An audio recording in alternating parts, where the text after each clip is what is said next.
Alright, I think you guys can hear me now. I think we are good.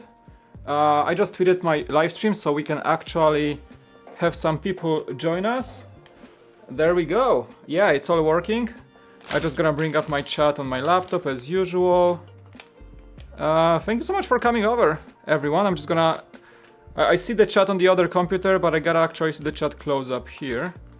Oh, my stream is right there. 9 people watching right now. Thank you so much for joining initially. I hope we're gonna have more people join in this Saturday evening, hopefully. Yeah, I see you guys. Okay, let me just bring up my chat full screen. Boom, boom, boom. Yeah, that way I can really see I can see your messages, you know? It's kind of important. I always forget to do this before the stream. It's like, oh wait, I gotta actually see the chat. Yeah, let's check the stream health. I always like begin streaming. First thing I do is checking if everything is working. If I was streaming full time every day, I probably wouldn't freak out every time, but yeah. Yo, my guy, Sweaty Yeti. I love the name, by the way. Welcome to the chat. Yeah, we have Brickheart. Welcome, Partial Studios. Brick Star Wars Boy, he's always there, lurking, getting ready to join Cool Factor streams. I appreciate it, my dude. King Loon, welcome. Hi all. Shan Technic Bricks is here as well. Hey, Oliacal Media, welcome back. I've seen your message on Instagram. I will respond. Let's connect and let's see what we can do about the GarageBand. I want to learn the software, so maybe you can help me. Hey Jeff, Polish. Hey Mike, mam nadzieję, że wszystko jest w porządku. Nie mogę się doczekać, aż zakończysz budowę. Hey, that's actually a very correct sentence. Thank you, Jeff. That means I hope that everything is alright. I can't wait until you finish the build. Thank you, Jeff. Appreciate it.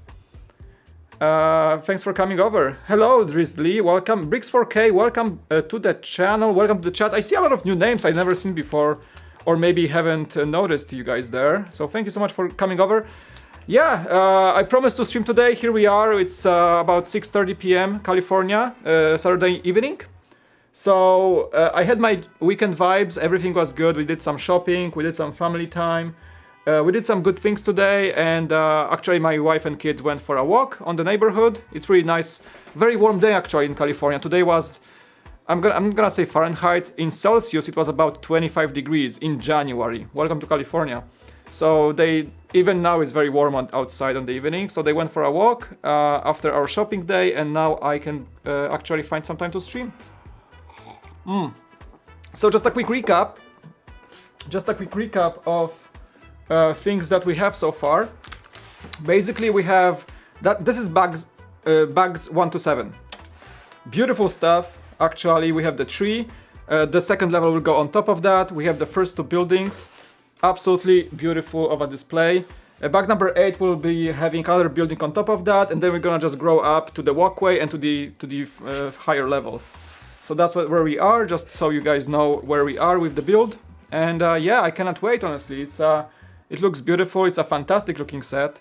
I cannot wait to get it done. I was like, I gotta get back to streaming this. I really wanna build it. And here we are. All right. So yeah, thank you so much for coming over.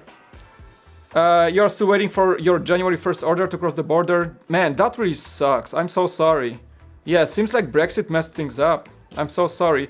What? Like, so you had to order from outside UK? So you cannot order within UK from a Lego.com like ordering system?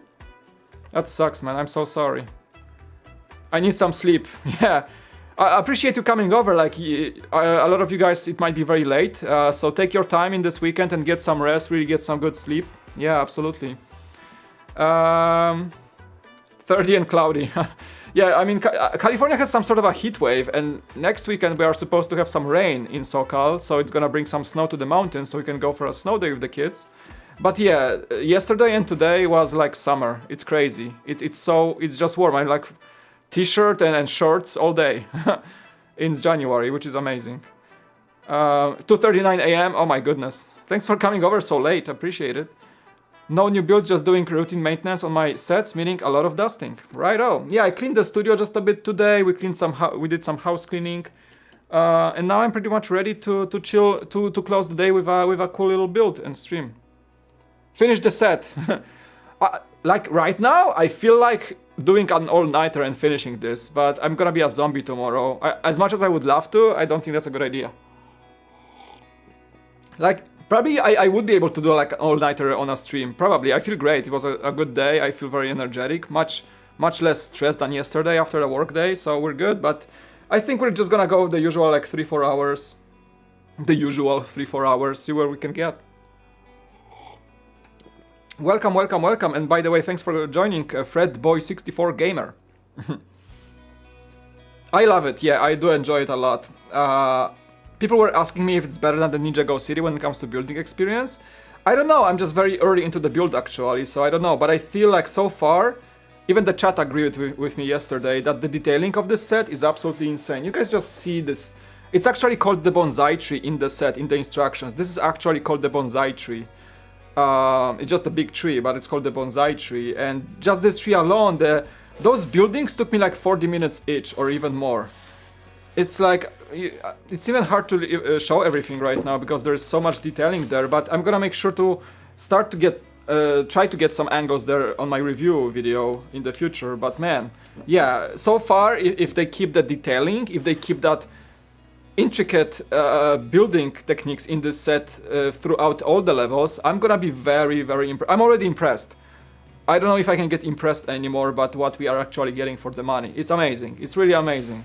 I cannot really emphasize how good it feels to build this. Yeah.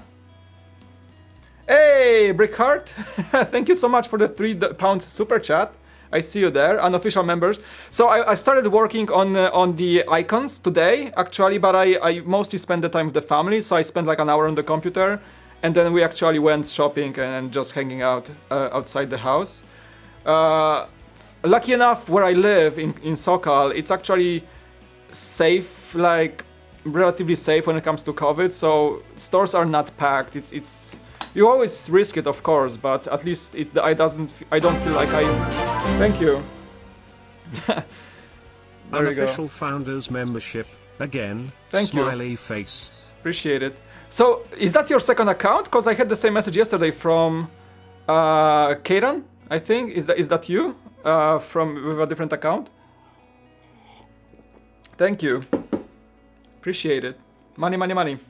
So yeah, I didn't spend my time at the computer today, and I decided to stream it. So I'm gonna work on some emojis, icons for the memberships. We're gonna enable memberships next week, hopefully. And I need like a welcome video as well. I need to film that.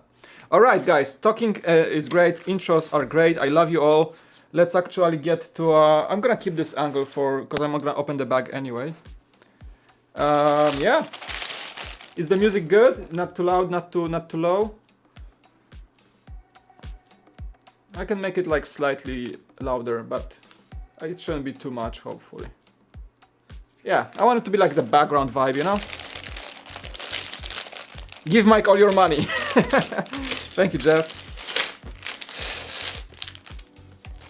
Thank you, Jeff. You're amazing. All your money. It's a robbery. Alright, we're doing bag 8 now. This one is beautiful actually. It builds this, you see this? This is gonna be a window. This will be a window, imagine that, how cool it's gonna be. It reminds me somewhat of the Sanctum Sanctorum from Marvel. So basically, I have this cool little stand that I use for my laptop, but this one works great for holding instructions that way, see? It's pretty fancy, pretty fancy. Yeah. Mike, if I could send you a set in the mail, what would you want? Oh my, that's too much, man. That's too much, really. I don't know, like, I'm not greedy. I don't want to ask for like a big set or anything. No, like, just watching my channel is enough for support, okay? Appreciate the offer. Really. People were asking me to open a PO box. I kind of want to, but I feel like I would feel very awkward accepting gifts like this. I already feel awkward accepting amazing super chat donations sometimes. I'm just a guy building Lego and having fun with you guys together, so I don't know, like. But I mean, if you really feel like you can send me a spare set, like I would totally appreciate it, but I don't want to feel awkward, you know. Actually, there's a big chance if you send me like a random medium-sized set, I probably don't have it. I actually do not have a lot of medium to small-sized Lego. I usually, when I buy stuff, it's the big stuff. Like displayable stuff. I don't have a lot of medium-sized sets, actually. So there's a big chance that I don't have a lot of these smaller ones. I changed to my brand channel. Family comes first for sure. Like you guys are safer, totally locked down in Scotland. Yeah, like California has this like soft lockdown. I don't know what to call it. It's like you're not supposed to like have parties or travel extensively, but you can go to the store, you can go for a walk, you can see your neighbors except outside, not in their home. You can, you know, but everybody wears a mask. So yeah, it's like a soft lockdown, but it doesn't feel that way. But people are actually very responsible in California, so we're pretty good. Yeah. Hello, Gabriel. Like a battle pack? I mean, I have the 501st. I have the Mandalorian battle pack. I don't have the older ones, actually. If you wish, I mean, actually, I'm not really asking to send any sets my way. Thank you so much, but you don't really have to, really.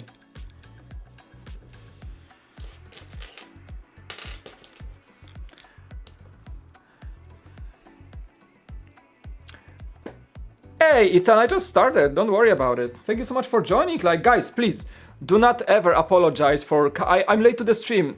Don't apologize. See, like, streaming on YouTube is like this open... I don't know how to say... Open forum. People come, people go. You don't even have to say goodbye, okay? It's like, it's a different way of engagement on YouTube. And don't feel bad if you like join late. Usually I do streams for like 2-3 hours. You can hop anytime. You can hop off anytime. I see people coming over in the beginning and checking me out like 3 hours later if I'm still on. Don't worry about it, honestly. Like don't apologize, really. Yeah, same in New York. I see you. All right. Yeah.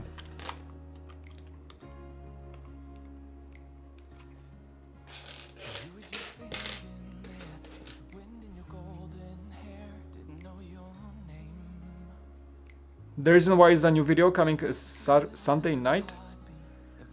What do you mean?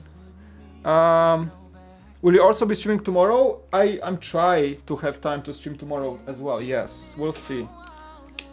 Like I try to have this balance so I don't like stream my whole weekend because I still wanna do other things like spend time with the family, work on other things. But this set is just too good to skip. And I really want to stream the whole thing, so probably yes.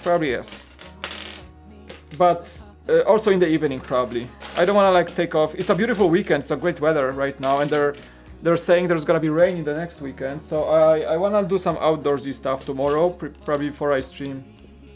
Maybe go to the beach or go for a hike. It's where I live right now. It's a beautiful area for hiking. It's like California, kind of. Like medium-sized hills, and it's really nice here. So I usually try to get out when I can. Especially if it's like this kind of a beautiful weather in January. I mean, usually it's like San Diego is great year-round when it comes to weather. It's usually every time of the year you can go out and really have nice time outside. But yeah, today is like especially nice. I don't know why, it's just not too warm, but pretty mellow, you know. We don't have snow. Hey Mike, love your vids, just wanted to hop in. Hey, thanks Bob Builds. I appreciate it. I know you're coming over to the streams a lot, so thank you so much, dude. Appreciate that you appreciate my work. Thank you. What are you building, Bob? Yes, bricks and coffee tomorrow morning. Yes, actually yes. Good reminder. I almost forget. No, I'm doing the bricks and coffee in the mornings on Sunday 9 a.m. Pacific. It's not a building stream. It's more like it actually makes some coffee, and I spend the morning with you guys talking about Lego news in the past week. And I think this week is pretty solid when it comes to news. So we're gonna have a lot of to talk about tomorrow. Yeah, we're gonna have tons of talk about tomorrow. Actually, I gotta prepare after this stream, so I'm gonna do some links. Check the articles on Brickset. I usually prepare myself for like 30 minutes beforehand, so I have everything ready. And we just hang out. You guys, a lot of you have mornings as well, so we just grab some coffee and talk for like an hour or two.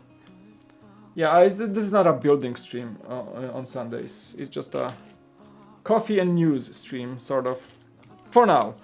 In the future, I wanna this show to be like more like a platform to share content, to promote other Lego YouTubers who are starting out, things like that, mock builders, you name it. I just gotta figure out how to bring you guys on the agenda or something. I don't know what. It's just 3 episodes in, so for now I'm just like trying to get comfortable with just news talking. I did a similar show on Beyond the Brick, and I decided to do one on my own channel when we moved that one of the lineup. Bricks and coffee sounds like a dream. You may enjoy it. Actually, it's a pretty chill stream. We just hang out and talk. It's a pretty cool. Also, I love how the chat is going on that streams, because on those Bricks and Coffee streams, a lot of people who cannot join my afternoon streams because I have tons of really good people watching me from Europe.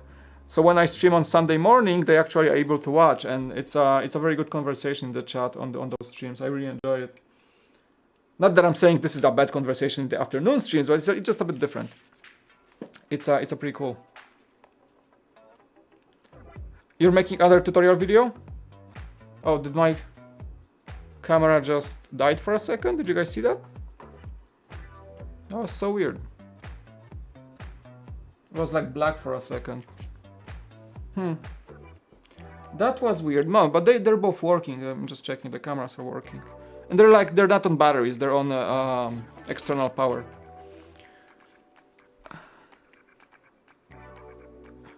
I'm going to be here but building something. Hey, thanks Timothy, welcome to the stream. Oh, you're building this set as well? Awesome. Nice. I will always be at the Bricks and Coffee streams. Now I think that this over again, I may not be to fulfill this statement. Hey, don't worry about it, man. You're fine. You could do a Zoom type broadcast of your Bricks and Coffee. You mean like have guests with me on Zoom? Probably in the future, yeah. We're gonna have some sort of like a StreamYard or Zoom thing going on there occasionally. Probably like a segment. I don't know, like I'm just trying this out. We'll see how it goes. I just wanna see if you guys are liking the format so far, and how the numbers are doing, things like that. So we'll see. But yeah, like a lot of Lego YouTubers right now are doing excellent job with inviting guests, and they have tons of, you know, friends coming over. They do like StreamYard calls. StreamYard is actually, I use that platform a lot as well. At work actually. And it's limited to 10 participants at a time. But it's very easy to use. So a lot of YouTubers are using it, and I'm actually happy that I get invited to some of these panels. I just was I'm on Beyond the Brick Quarantine Cast every Tuesday. Cy O'Connor, who's also a big fan of my channel, I'm a fan of his work as well. He's also doing these quite regularly, and he started inviting me, so that's really awesome. London Bridge Bricks, really good channel from UK. He's also inviting me for his next session. So they're doing this kind of like discussion panels, and it's a great format. I enjoy. I just never did it myself. I never hosted these myself. But I'm gladly watch them, and I'm gladly join them when I can, when I'm invited. It's like a really good format for like a Lego A-fold discussion panel, and it really works for many people. And I enjoy the conversations quite a bit. Just connecting with people from all over the world that way. It's really good. It's really good. Shout out to my friends at Cy O'Connor, London Bridge Bricks, Beyond the Brick, obviously. Yeah.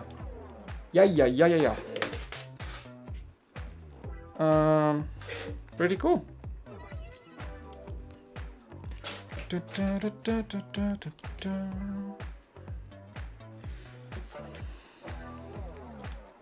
Hello Anna G, welcome. So my camera is going black for a second. Let me just see if I can restart it. That's so weird. Let's see if it keeps happening. Maybe No, the camera is working. I would see if my camera went black. Maybe that's the device freaking out. Maybe that's the cable. Checking the cables right now. I don't know. It wasn't happening yesterday. We can just switch to the full one for now. Let's see if that's gonna... Let's see if I go black on the main one, like full screen. It doesn't seem to be having any problems right now. Yeah, cameras, I mean, cameras can overheat, but this one, I don't think it's a GH5. So this camera doesn't overheat. I know it pretty well. It's like a prosumer camera at this point. It's pretty higher end. So I like it a lot. It doesn't have any of these problems like overheating or... So far, maybe I shouldn't say it too early. But yeah, it's a camera of choice for many YouTubers actually. The GH5 Lumix. Can't recommend this one enough. All right, we got some beautiful pictures going. Boom. You guys see that? Oh, you don't see, of course you don't see that because I just I switched back from the yeah. We'll see. Let's see if my autofocus works again. Yeah, it has the same. I tried to adjust the settings before the stream, but it doesn't seem to be. Huh. No, it doesn't seem to be really working. Maybe I need to update the firmware on this one. It's an older camera, this one.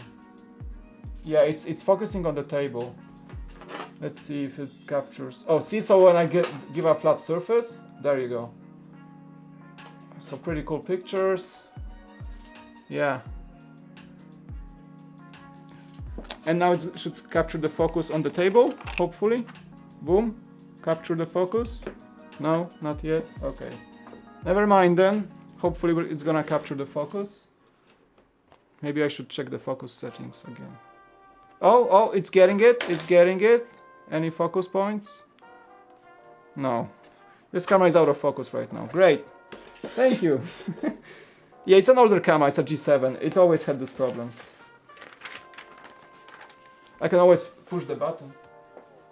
Yeah, if I push the button, it recaptures the focus. I don't know. Just the autofocus system is not the best on this one.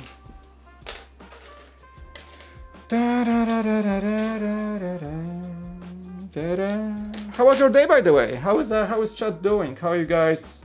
I'm very selfish talking about my weekend. How is your weekend? How are things? Did you guys do something fun? Did you guys have some chill? Did you guys enjoy your Saturday so far? I can tell I did.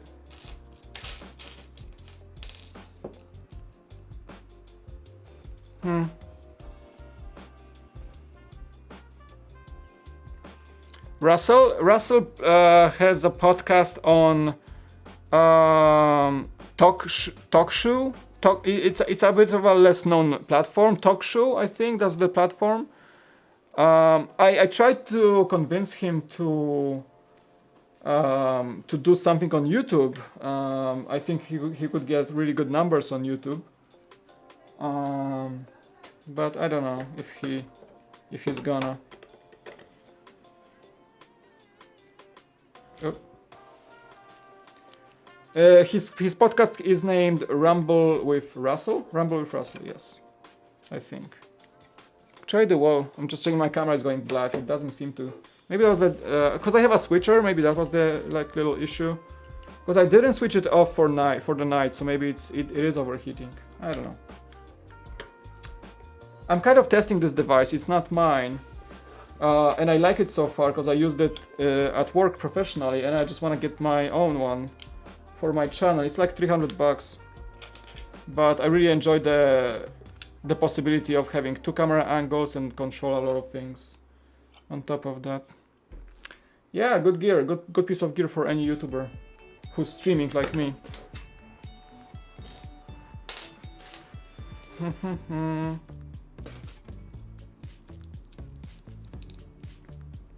Hey, LGM Studios. Oh, hype, man! Congrats on the pickup. Yeah, you're gonna enjoy this set, man. I so far it's great. Yeah, good to hear, the Monk Man, that your day was pretty good. Appreciate it. I was confused on the title. What's wrong with the title? Oh, cause yeah, I put part 1 first by accident, and then I fixed it to part 3. Sorry. Yeah, right now it says part 3. Yeah.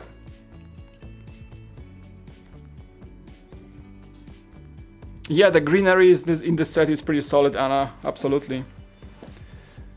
Doing good so far. Built some Lego Mario and I did my course and got 61 coins. Nice. The day was another day in the long line of days that have no form. And time doesn't exist. I'm sorry to hear that, Jeff. I hope you get some good days soon. Yeah, it's good to break out from like the routine sometimes, you know. Things can get dreary, especially in that COVID craziness. I get you. What I do when it hits me like this kind of like, you know, day by day goes by day and nothing changes. I just try to change the pace. Go to a new place, you know, safely of course. Try to do something new. Maybe take a day off from work, whatever it is. It's good to have some break from the routine. Yeah, my days can get pretty routine as well. I am tired sometimes from just non-exciting days at all. Yeah, it's possible to happen. But yeah, take a break, you know, move away from things. How do people become moderators? Well, I pick moderators, so usually people you see mods are either my real life friends or people that would know and watch my content and I would know them for long time. So people who I would consistently see in the chats, who I know personally and who I trust. So there's that. And I choose mods I don't like encourage asking for being a mod, and I have enough mods right now. Like you can see every stream I have multiple mods in the chat, so I think I'm covered for now. Plus I'm not getting that many views on the streams, so we don't need any more mods I think at this point. But yeah, usually I add mods who I know personally and who I can vouch for, you know. Especially like except for Jeff. Jeff is like a special case, but he's a good guy, so he's a mod as well. Yeah, outside of the internet, exactly, Jeff. Kind of, yes. What's a moderator? So it's the blue guys in the chat. They can, if somebody weird comes to the chat and, you know, start spamming stuff or being inappropriate, the mods can just, whoop, you know, get the guy out. It's called moderation.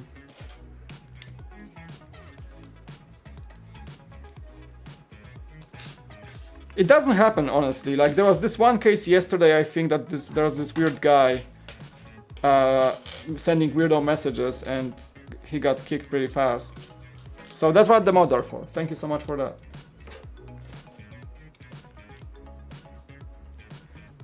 I mean, that's fair. I've been working on making things less Jeff for the videos, so there's that. Yeah, good for you, man.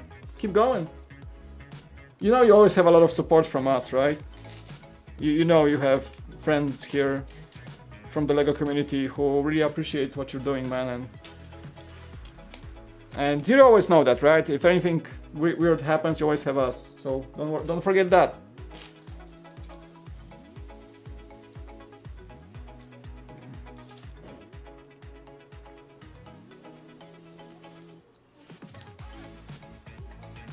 Takes my hostage and gets a mod.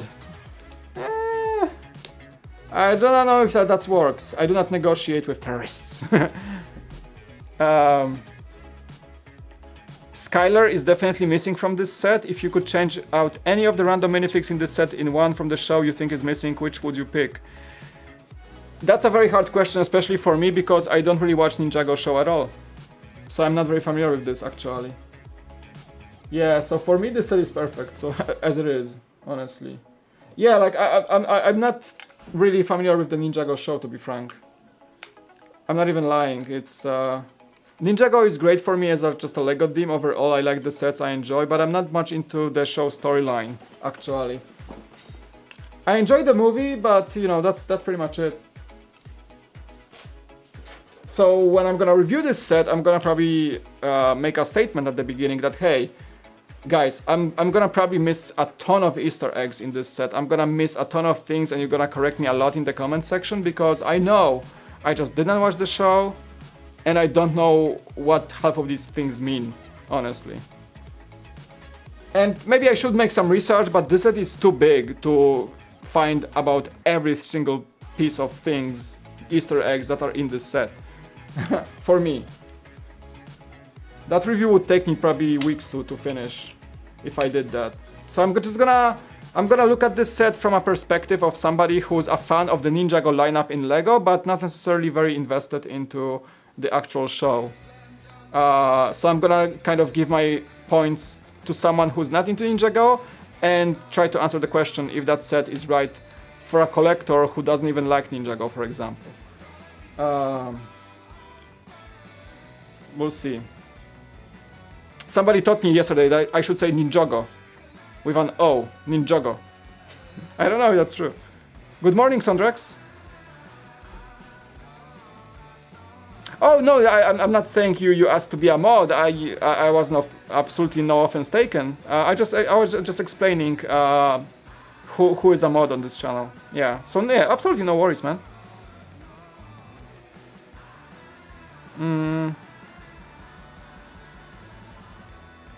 Where are we going to get a Star Trek Enterprise set? Licensing issue? I have no clue. People keep asking why LEGO didn't pick up Star Trek yet. I don't know. Licensing, maybe? It would sell very well, obviously. I have no idea. Maybe, chat, do you guys know why LEGO... Maybe there's a reason why LEGO is not picking Star Trek after all these years. I don't know. I have no idea. Maybe there is some licensing, maybe Disney blocks it, I don't know. Maybe Disney wants to have everything just Star Wars only when it comes to space stuff in LEGO. Because Disney, you know, Disney calls the shots with LEGO when it comes to Star Wars content, and Disney is also known to be pretty, you know, serious about their stuff, so... I don't know. A lot of people in the chat I know like are Star Trek fans, and they would totally appreciate LEGO going Star Trek. I would appreciate as well. I'm not maybe the biggest fan, but I can appreciate a good model of it, of the Enterprise. We had a really good mod back in Brickvault, actually. I didn't even build the minifigure for this bag yet. So funny.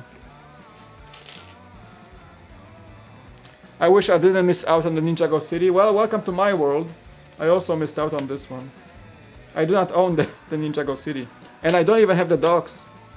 So, there's that. Pixel is good? Okay.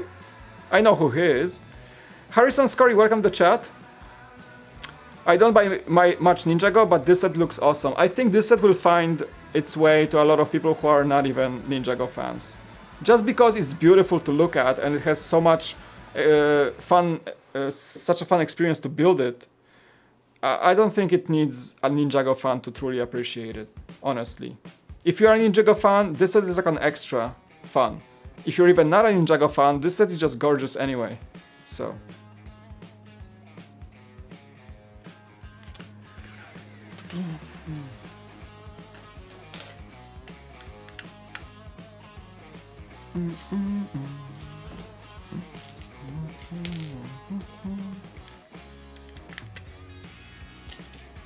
I think the camera is working. Maybe there was like a glitch in the Matrix or something.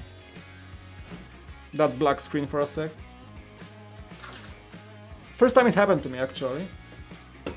Never seen those cameras go black. And I've been using them for hours on end, so...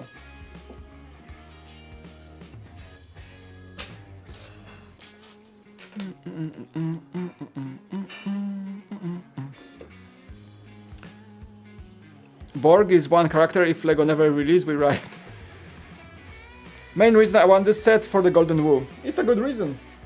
Well, it's a good selling point, obviously. It's a very unique minifigure. Absolutely, yeah. A lot of people will buy it just for that, probably.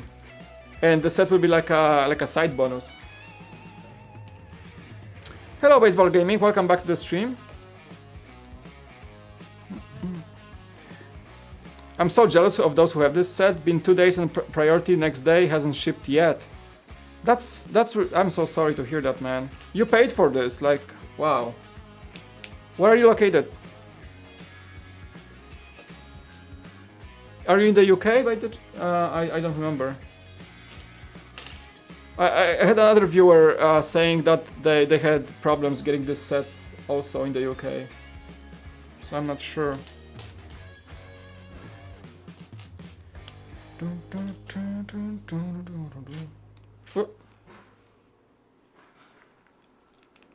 I paid £24 shipping. Oh, I got you. So you make the second person in the chat who has problems with UK getting this set on priority. I think it has something to do with well, Brexit. I'm so sorry to hear that, man. Yeah. What I did, I not only ordered this set online to make sure I get it, so I actually have a second copy coming over with no rush. But I went the same day to the Lego store to try to snag it, and I was lucky enough, so now I have 2 copies. But I think I'm just gonna return the first one and or keep it. I don't know, and probably exchange for something else. But probably keep it because I know it's gonna be. I'm gonna appreciate having one in the box in the future. So maybe I'm just gonna keep it if I don't need the money right now that much. Maybe, I don't know. We'll see. It's a bit of a stretch. It's like $300 pretty much frozen in this set. And I could use this money elsewhere. I don't know yet what I'm gonna do with the extra copy. Cause yeah, I was planning to, okay, I'm gonna get this in the online, and then I'll go to the store the same day, like 2 hours later. And if I get the one in the store, I can cancel the one online. But I went back home and checked my order status, and somehow, even though I didn't pay for extra shipping, they were already packing this set in the warehouse and shipping it. So it said like cancellation impossible. You cannot cancel at this point. I was like, wow. Usually it takes Lego like 1 or 2 days to update the status, but they did it in like 2 hours this time. So I ended up with having 2 extra sets basically because this one's getting shipped to me anyway. But yeah, I can still return it to the Lego store and get something else anyway, right? I still plan to buy bigger sets in the coming months. So I can get the store credit and buy stuff anyway. So yeah.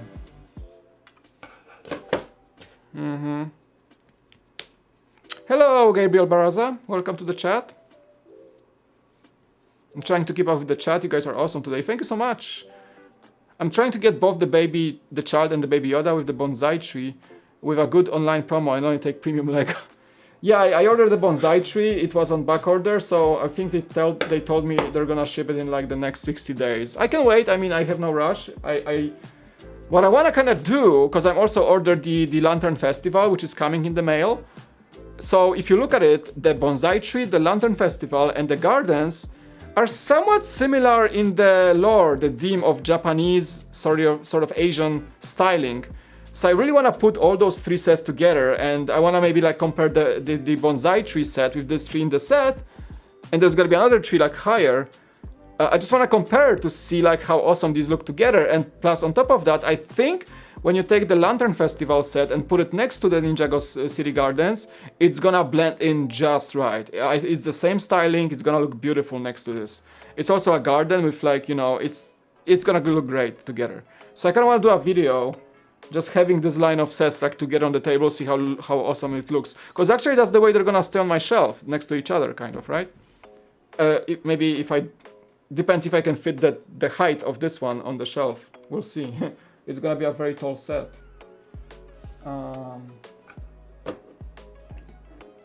Yeah.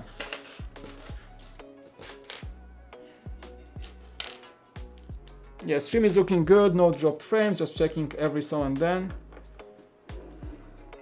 If I have no lags. Yeah, the Chinese New Year. Well, yeah, that's why they released those sets. Yeah, of course.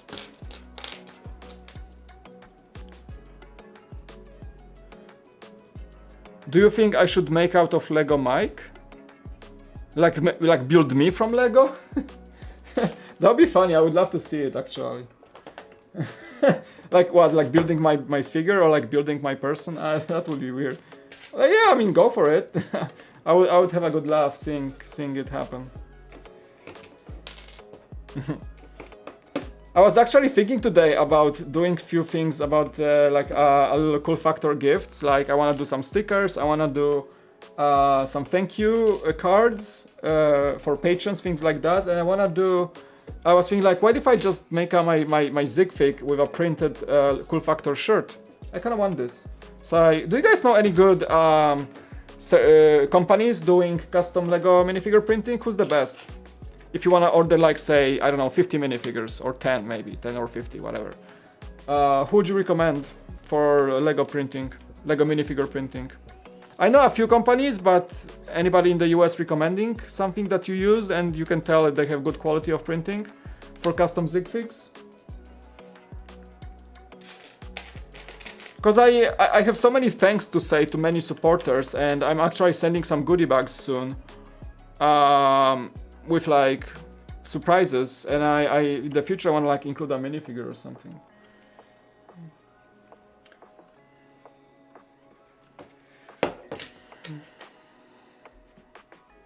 Am I thinking of making some kind of mocks? Not right now, no.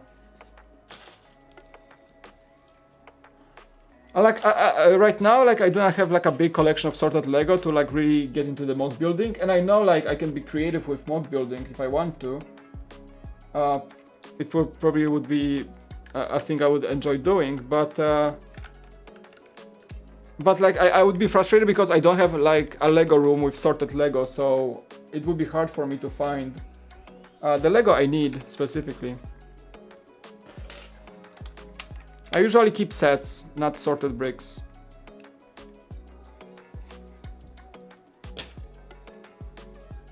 But yeah, like the more I think about it, the really I want to get into the mock building more, for sure.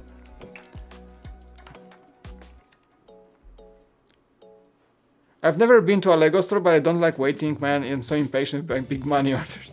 I bet, man. Yeah, it's frustrating. And this is the first year I'm actually ordering Lego online. Because I was living so close to the Lego store and I worked at one, the same one actually. So my Lego buying was always in person, always. And it was so weird to like see the set you want and click it and like, oh, now I have to wait 5 days for it. Great. Oh my god, that sucks. I don't like that. I like that feeling of just paying and leaving the store with this brand new fresh set in your hands. I just enjoy that experience. I don't like just waiting a few days for like some random package to show up, you know. I like buying in person. But everything changed in COVID, true, and stock is different as well. So there's that. All right, let's do the cool window. I think we're doing the really cool window now.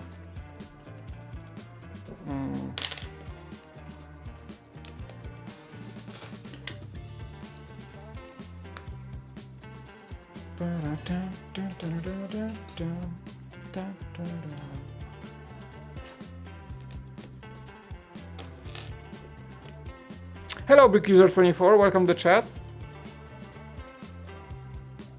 Minifig Madness, are they operating in the US? Yeah, I heard about them. I gotta find some good service that can make me like 10 or like maybe like just like bigger order right now, like maybe a 50 minifigure order with custom prints front and back on the torso.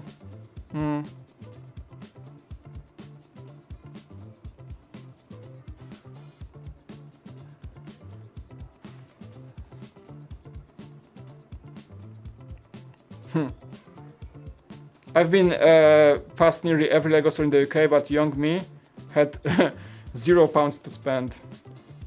Well, yeah, you know, when you get older, like Lego becomes more affordable somewhat because you start earning money and you actually put some money towards Lego. So it feels good to be older and actually have a job, right? Makes things a bit easier in the life, especially when you're trying to fuel your hobby. Pretty much. 2 of these, okay. Oh, that was a satisfying snap. I gotta be careful because I can break the bricks that way.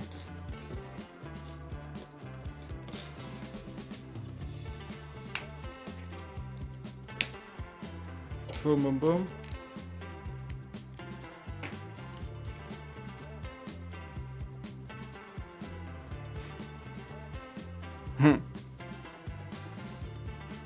Yeah, it was really nice to have Lego store close by. I miss that. I truly miss that. That was one of the bigger downsides of moving from the old place. Just like moving away from the Lego store. Now I have to actually plan when I want to go pick up something in person. I have to plan ahead, you know, driving there. And right now I work from home, so maybe if I worked in the office and was commuting anyway, no, I could stop by at the Lego store on my way back from work, for example. But now it's not the case because most of the days I work from home, so I don't move from here. So usually a trip to the Lego store means a special trip. Yeah. So I have one Lego store like south 30 miles from me and one Lego store north. Same as about the same distance. So I can pick and choose which one has something in stock. Same distance of driving. But yeah, usually it's better to be safe and order stuff online, just wait for it. It just feels weird though. Was I missed? By everyone, absolutely. Thanks for coming back. Thank you. I live in Nebraska and the closest Lego store is in Kansas. Oh man. Sorry. Vladimir, welcome to the chat. Sorry, I didn't see you there before for some reason. Like your name was blending with Brick Star Wars Boy and I just didn't notice you were there as well. Yeah.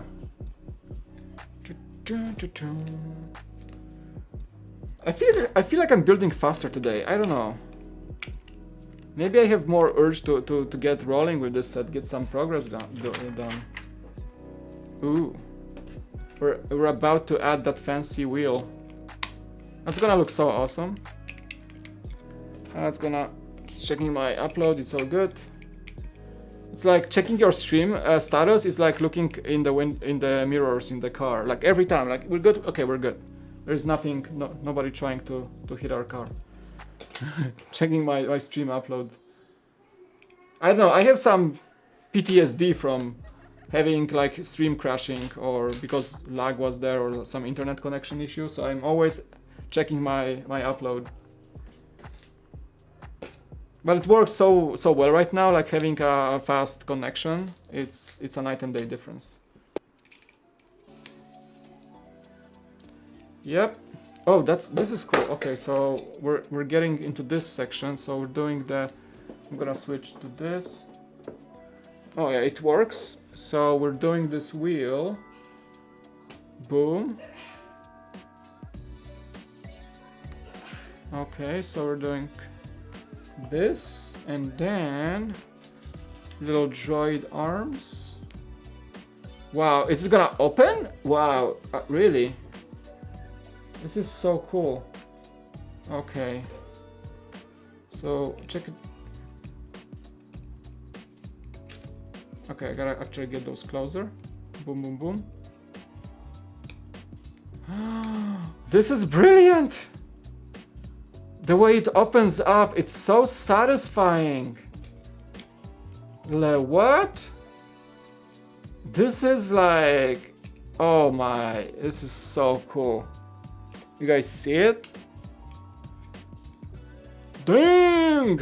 This is great. I love it. Oh wow, it's just like I can do it all day. Can just like, it just snaps into place like one, it's like a, I don't know, like automatic car hatch or something like. And there's this little click. Oh, and you gotta, yeah, this is, I can do it all day. I'm sorry, we're just gonna do it all day right now. So satisfying. I love this design. Man, this is great. I should count like how many wow moments I have it with this set right now. It's really like, there's always something.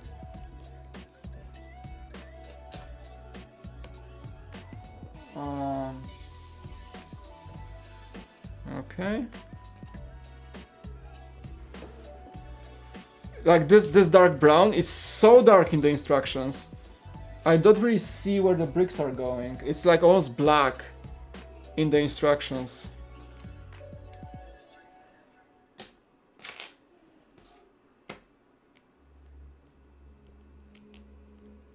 It's not meant to open and close. Come on!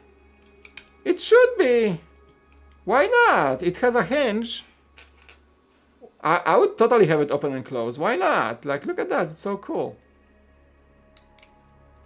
I think that's meant to be there like this. I'm keeping my statement. It's supposed to open and close. It's just too good.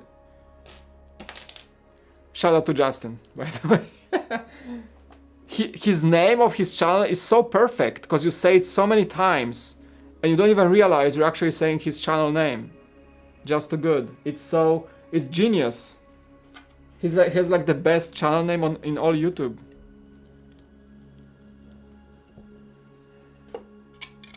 You don't even realize when you say it. Oh. What did I break? Just that.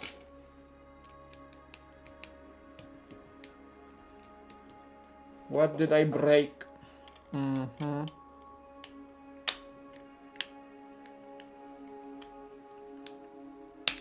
Why is this fighting me? Oh, come on. Just the hinges were like super tight. Okay. B-E-A, beautiful. All right.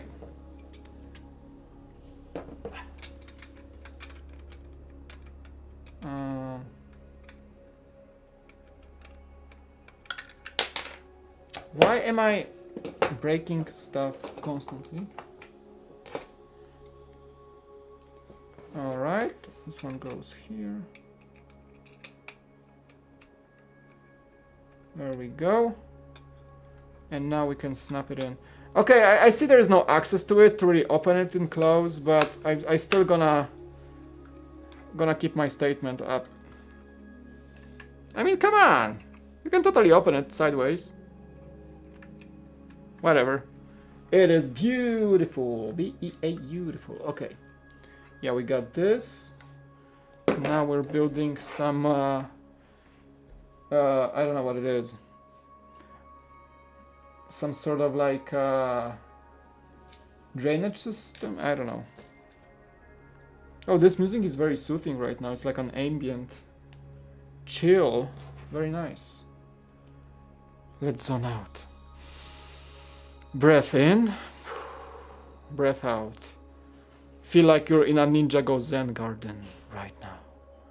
Be very, very quiet. Yes. Take it in. The bricks. The beauty of this. It is great. Breathe in. Breathe out. Okay. ASMR.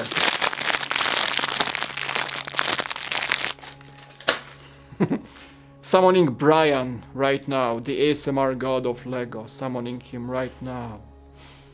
He's usually watching and just not saying anything.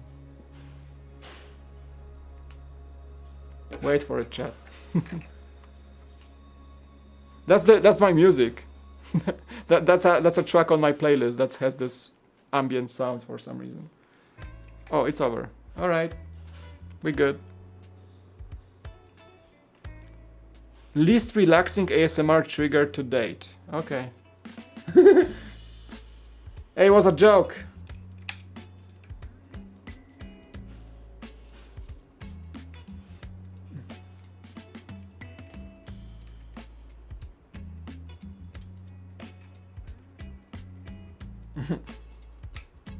Check out the detailing. It's like a little pipe here. Pretty beautiful, huh? Alright. Too loud? Probably, yeah. I wasn't paying attention. Yeah, too close to the microphone too. Yeah, it should be. I don't know, I never like I don't even know how to do ASMR. I was just joking. You're probably more pro on ASMR than I am. Do you guys watch ASMR to like relax or something? I really do not, honestly.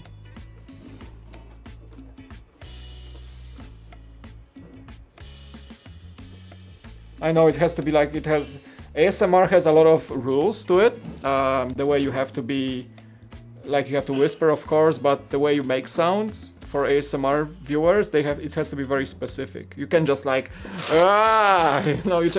can't do that. You're gonna break the triggers, I think. That's what you mean. That's what I understand. You can't be too obnoxious, and you have to be very careful with how you lead the ASMR session. I think that's how it works. You haven't built the Zen garden yet. Too soon, probably. It's quiet except the fact that chat is exploding.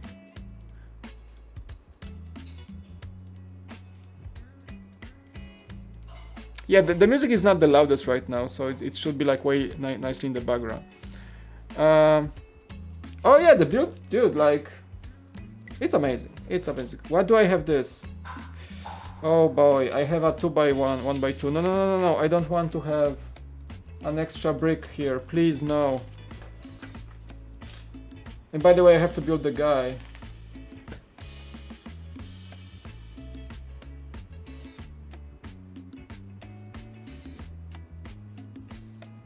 Oh, and I messed up anyway. Okay, we have some fixing to do. Actually, we have some fixing to do.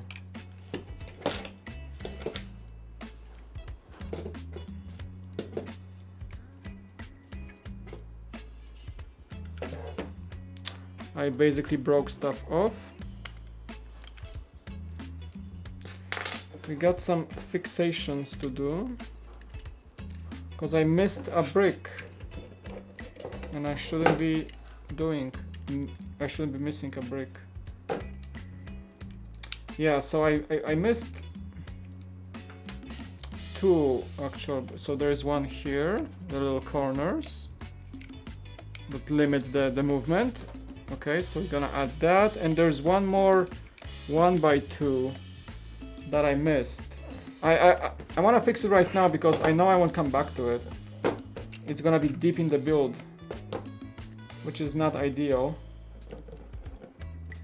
of course, but I want to figure out where I missed it.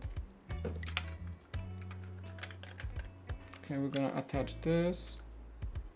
We're gonna get this in here. Okay, so let's see real quick. I think I got this right. Yeah. Yeah, this one is in. This one is in as well. I know I use these. Yeah, this one is there too. Yeah, it's a dark brown 1x2 that I should find. Trying to backtrack. Probably somewhere. Oh! Thank God, it's just at the bottom. Oh, thank goodness. Yeah, woo, just like a little brick at the bottom. Okay, cool. We fixed it. I fixed it. All good. Nobody worry. Everybody calm. Okay. And the minifig. We just gotta get the. What's this guy's name? This guy's name. He has a name. I forget. I forget. He has a little suitcase and a phone. Nobody know the song. Right now the song is. Yeah, I still don't have that plugin that says the song name. This one is called Conundrums by artist Panda Raps. Panda Raps, one word. It's from Epidemic Sound. Panda Raps, Conundrums. Conundrums.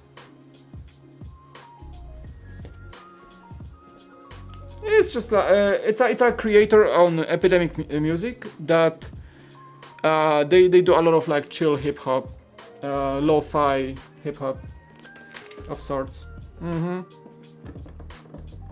I think this type of music works best for streaming actually. For some reason, especially Lego. Works really great for streaming Lego.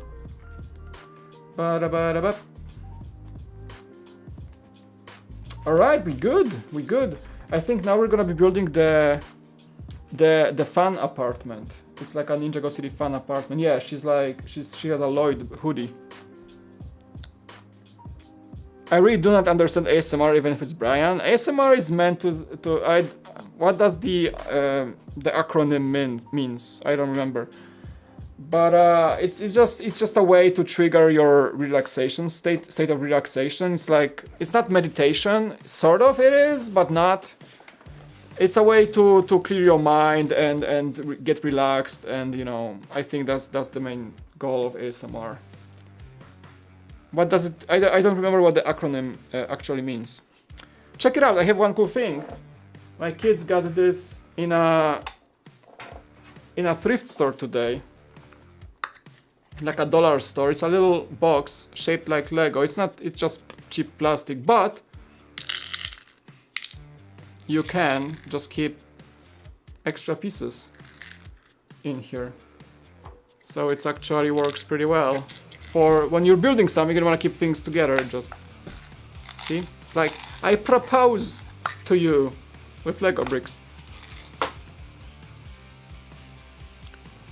Hey, Love of Lego, welcome to the chat. Jetana looks great, thank you. So Sokal Bricks recommended this to you, suggested. Yeah, he's my good friend, Asshole. Shout out to him. Yeah, we've been long-term friends now, and he's really cool. He keeps saying that he started the channel because of my work, so I'm so happy that he was streaming today and that you guys came over. I appreciate it. Yeah, we're friends, and he's a really good guy. All right, let's get back number 9. Yeah, looks set looks great so far. Zoom. Zoom what? I can like this. I can zoom on this camera. No. Oh, right here. I had it on the table all the time. All right. So, because when this set stands like this, you guys don't actually see me building stuff. So, I'm gonna put it to the side. But yeah, for the openings, we can just switch to the second camera. How many bags? 26. I mean, the number is up to 26, but probably the number of bags is like 40. There are like dual bags sometimes, so with the same number. So I would say it's like 40 bags.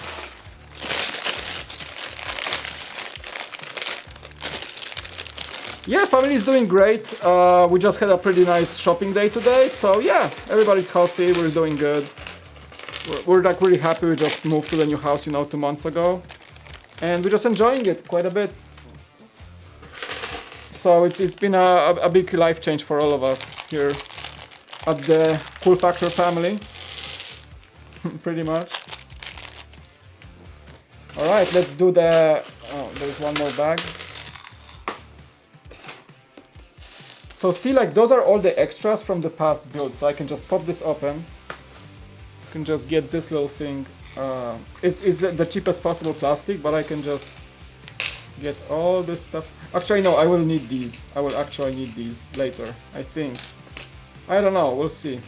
But for now, we can just throw them in there, so they don't get mixed up with the current stuff.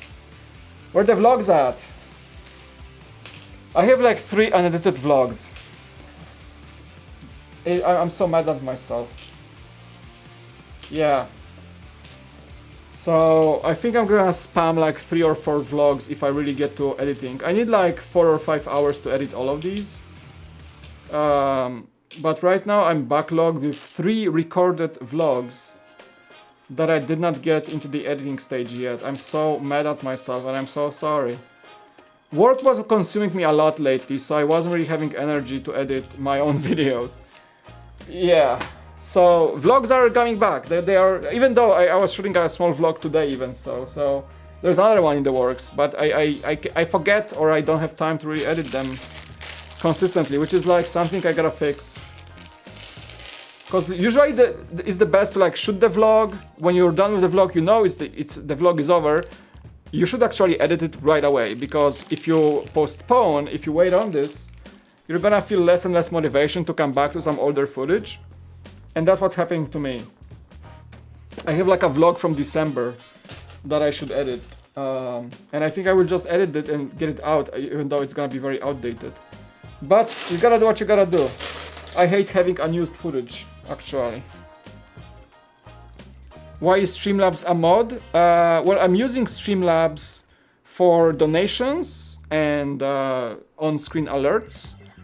So Streamlabs, you have to mod it, so that way it serves as like a bot. So it can, like right now, it can post automatic messages for me every like 20 minutes, I think. And it also can help you guys with filtering inappropriate words, for example, automatically. So yeah, you had to log into your Streamlabs account. You can make them a mod. You have to make them a mod in order for it to work as a bot. So that's why I did. That's how I did it. It's a bot. It's a bot. Let me just capture the focus. Let's see if I can. Boom. There we go. Okay, now that we have the focus of the camera, we can show the Ninjago fan. She has a... Actually, I should push the legs a bit more. She has a really cool hoodie as well. Now, see, now the autofocus worked. I have no idea why. Sometimes it does, sometimes it doesn't. Okay, bag number 9, next apartment. So I'm gonna just move stuff. 51, okay. Hello, title in progress. How is your title going? Still in progress, all right. Love the name.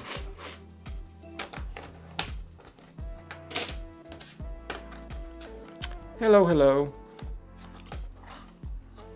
Doing another apartment. Boom.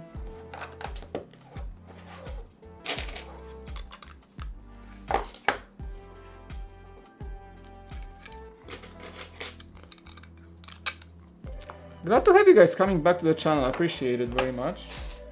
Today is a Saturday stream. It's about 7:40 p.m. 42 p.m. California time. We're chilling, we're building, we're getting some progress done in the beautiful Ninjago City Gardens. 40 numbers segments, 50 bucks. So it's 40? Are you sure? I think it goes up to 26. Okay, like if you count the big bags and the small bags. I gotcha. Yeah, 30-40 minutes per bag, I see you. Any tips on starting... What? I think your message cut out. 3:40 a.m. Oh, dude, like go to sleep. Oh, the Colosseum. I'm sorry, I didn't catch that. I got you. I thought you were talking about this set. Sorry, I missed that in the chat. My god, somebody's watching me at 3:40 a.m. That's crazy. Thank you, Sondrax. Oh, you were asking about starting a channel, Bob Builds? Well, the best way to start is to start. Honestly, like, it sounds cheesy. But, well, you need a camera, right? You need some sort of audio. You need an idea. You need to know what you want from making YouTube videos. Like, what is your goal? Do you want to enjoy it? Do you want to, I don't know, do you want to make it a business? Like, what is it? And I can tell you, if you're making this for the money, you're not gonna succeed probably initially. You gotta make it from it has to come from the heart. It has to come from the passion. Unless you really know what you're doing and really starting a business on YouTube or something. But I don't know, like what to tell you. It's like sit down for a few days, write it down, write your ideas, what you wanna do, watch other YouTubers, get inspired. Figure out what budget you have to start, what camera you're gonna be using, what's your audio, what's your lighting. It's important, like as much as I can say, people say like it doesn't matter which camera you're using. It's the best camera you can have can be your phone. That's fine, but think about it. There's this good quote from MKBHD, I believe, that he said, "Make your every video the best video possible." A lot of people that will watch your video will watch your channel for the first time, so you gotta make the best impression. If you want to go sloppy to a job interview, that's like making your first video. It's not gonna be the perfect, but at least show that you put effort into making your first video. So if you know you can get better audio, better lighting from the ground up, do it.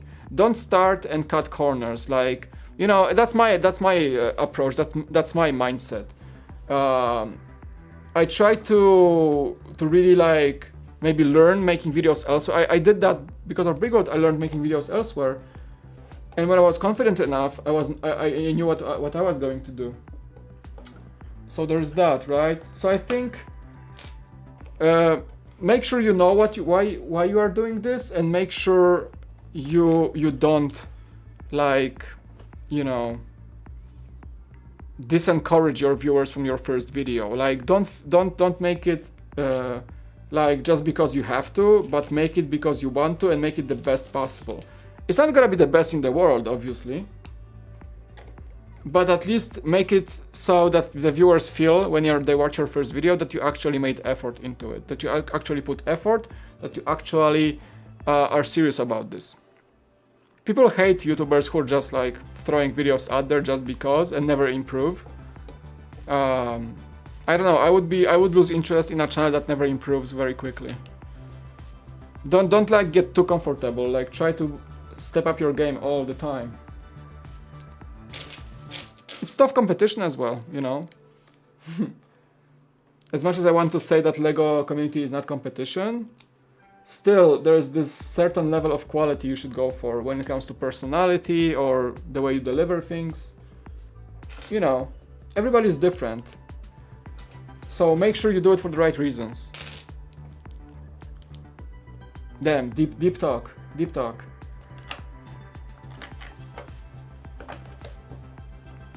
Yeah, so just and also do not overthink it. Like that's my biggest problem. Do not overthink it. Because I know I can make things even, you know, I can spend more money, I can do this better and this better, but do not overthink it. Like also, it has to be also simple for you. If you overthink it, you'll never get anything done, pretty much.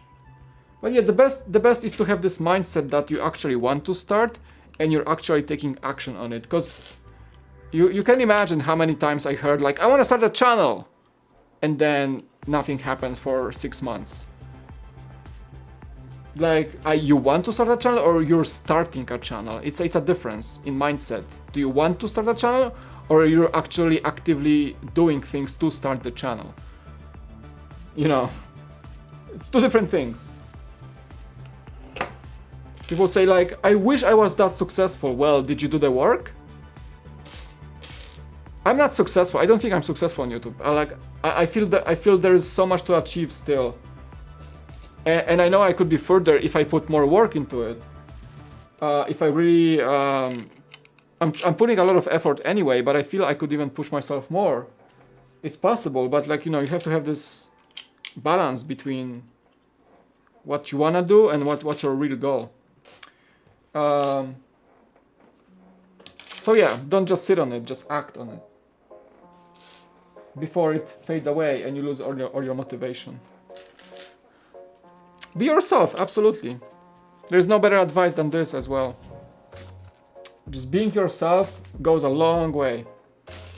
You can fake it, the best actor you can be, but you can't fake it. People will feel your fakeness very fast. YouTube, like the audiences on YouTube are very like sensitive to people faking it, like a lot. Like someone trying to be like super cool and edgy and like whatever, but really they're an introvert person who is struggling being like this energetic, cool, edgy dude. I'm not this kind of dude, right? So I don't try to be one. I'm just myself. And many people will just maybe not like my calm personality or the way I do live streaming when I play a lot of chill music and there is not really much happening on the stream, right? But I enjoy it and it's me. It's like I can be like, you know, flashy lights everywhere and like, you know, doing edgy things all day, every day on a stream. I'm not that kind of person. And I would have to fake it to be that kind of person, so I don't want to. It would feel unnatural, if so, to say the least. So yeah, be yourself is probably the best advice you can possibly find. It's cheesy, it's cliche to say, be yourself, yeah, be yourself, yeah. But this is true, I mean, there's no better advice. If you think about it. Your channel has to reflect your personality, pretty much. And some personalities are more like people's persons who get more successful and are better at connecting with the audience, more charismatic if you will. Charisma works wonders on YouTube. If you're charismatic and you know how to utilize it, you're gonna probably be successful on YouTube. That's the whole thing. But still, like, don't force yourself to be someone who you are not. I think that's the best you can say about being a public person on YouTube. Yeah. Not as much as impress, but entertain. Yeah, yeah. I think my channel attracts a lot of people who like the vibe here, and I'm glad, because I would rather have fewer regular viewers and fans who come over because they appreciate and enjoy my vibe here, than having, you know, more subscribers or more followers for doing something viral but not consistently. You know what? I would rather have like a much more loyal, returning, enjoyable audience than a bunch of people who I do not connect to or with personally, who are following me because I made something crazy like, you know, 2 years ago or something. Virality is sometimes good for your channel, but remember, when something goes viral, you're getting fans based on that piece of content that made them subscribe to you. If you're not consistently making that types of content that consistently goes viral, then those fans will not stay. So I would rather have consistent type of content with people subscribing for what they see for who I am really, in reality, than to just follow me because I made something super edgy. And they like, that was cool, yeah, make it again. I was like, maybe next year, I don't know. And they just lose all interest, right? So think about that. Think about it. Think about it. Da, da, da.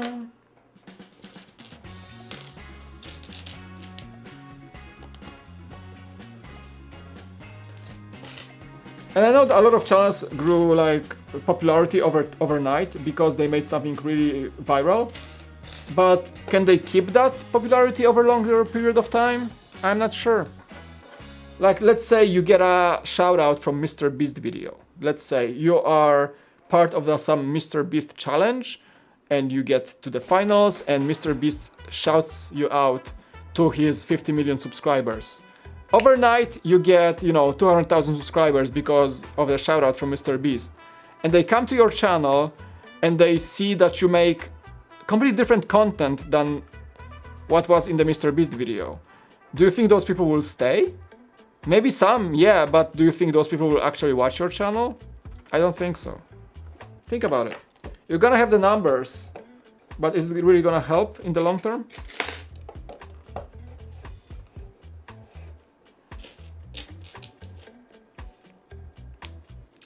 Hey, Brick Hub. Good wholesome content here. I don't get much viewership, but it's definitely a lot of fun. Hopefully I can catch you someday, Mike. Thanks, man. Yeah, like, it's a good thing to have a smaller stream because I'm actually able to keep up with the chat most of the time. And I try not to miss messages. So it's a good thing. There are two types of folks that make YouTube channel, right? Those that want this for fun and those that want this to create more content and earn some moolah, all that. Yeah, but you can connect those two things. Like, if you enjoy what you're doing for long enough, you're probably gonna reach some level of success, and it's gonna start bringing you money, at least offsetting some of the costs. So that's like a lot of people do it right, which they start for fun and continue doing this for fun, but in the meantime, things go well and they happen to earn some money, right? So that's a good thing. As long as they do not prioritize the money, they should be fine for a long time, all right? If they just understand the money coming from YouTube as like a side thing that helps them a lot creating more and more content that they do enjoy making, that's a good thing. So think about it. But yeah, I think in general, you should start the channel from fun, not from the money side. In general, like, if you're thinking long term, you should not start a YouTube channel for money, actually. You're gonna burn out faster than that way. Mike, to be honest, your channel is the smallest one I'm subscribed to, but I feel the most comfortable at home here. Oh man, that's so awesome to hear, dude. Thank you. I'm glad to create this experience for you guys and this cozy atmosphere that you can meet each other and actually converse in a good fashion. That's what I'm trying to achieve here, so I hope it works. I hope it works. Glad to hear that, man. Bluebeard, welcome. If you're not enjoying what you're doing, do not force yourself to do it, as it's easy to tell by video quality. I don't enjoy gaming, so I use as I used to, so I no longer stream gaming at all. Gotcha. You're the best at what you do. Always follow your passion. Yeah. Tasman Bricks, welcome. I'm doing well, thanks you for good day. Good day, mate. From Australia. Australia, mate. Glad to see you, man. Long time. Yeah, the light display. Oh, actually, one of them went off. So these are. Where's my? These are. Yeah, this one is almost dead. It's a battery-operated puck light, and they can go, fade. But yeah, two of these are almost dead when it comes to. I need to recharge them. But yeah, they're pretty cool. It's an IKEA shelf called LAC, vertical shelf, and I just glued some lights behind every set. Like, yeah, this one is almost dead. Yeah, I have a bunch of rechargeable batteries from IKEA as well, so I just swap them as I go. I just swap those batteries. Hey Trent, welcome to the stream. Thanks for coming, mate. How are you doing? Just keep building. Thank you so much, dude. Thank you so much for being here and spending some time with us. Yeah, good to see you, man. Have you beans today? Rip grammar. That was funny. How are your beans today? Well, a little bit of bacon, a little bit of pork fat. It's pretty good for breakfast. My teen friends are YouTubers, but only for money. Yeah, I mean, if they're successful, good for them. Right? I get it. I mean, it's okay. It's great for me to be able to monetize this channel and have some cost cut down thanks to you guys. It's really appreciated. But yeah, that's not my main focus. Like, I really want to enjoy making this stuff, and I really want to make sure I do not burn out too quickly.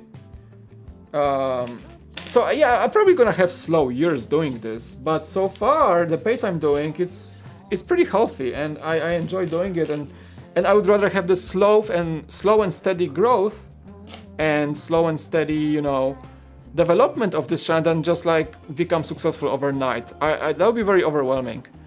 So I'm glad that I can bit by bit, step by step, slowly but surely add things to the channel and grow it and get more people here. Yeah, so it's a great. I enjoy the process. The process is very enjoyable. Yeah, I've beans good today. The beans are good today. I've been super busy, but mate, it's great to see you streaming and hope you're enjoying your new home. I do, Tasman. Thank you. Yeah, it's amazing. It really is. It's a night and day difference. Like our life, even my wife, we talked to today, me and my wife, and we're we enjoy the weekends here so much. It's coming from this smaller apartment to a bigger home. It's the best thing you can experience in your life, probably. One of the best things you can experience. Next to the birth of your child, getting married, and I don't know, buying a new car can be a cool experience as well, right? Those little milestones in life when you buy your first home. It's one of those memories that we'll never ever forget. And we're living through it right now, so I'm in a pretty good mood most of the time. I'm just enjoying the stuff. I just when it comes to the mortgage payment, I just click real quick every month to make sure I forget about it and then enjoy the home again. Yeah, it's a the mortgage is not the fun part, but it's better than renting. And you gotta live somewhere, and it's always gonna cost you, right?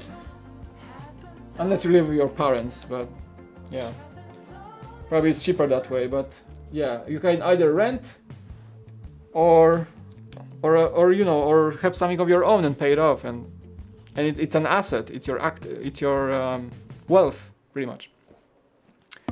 Hey, Doc Samson in the chat. Thank you so much for coming to the channel, dude.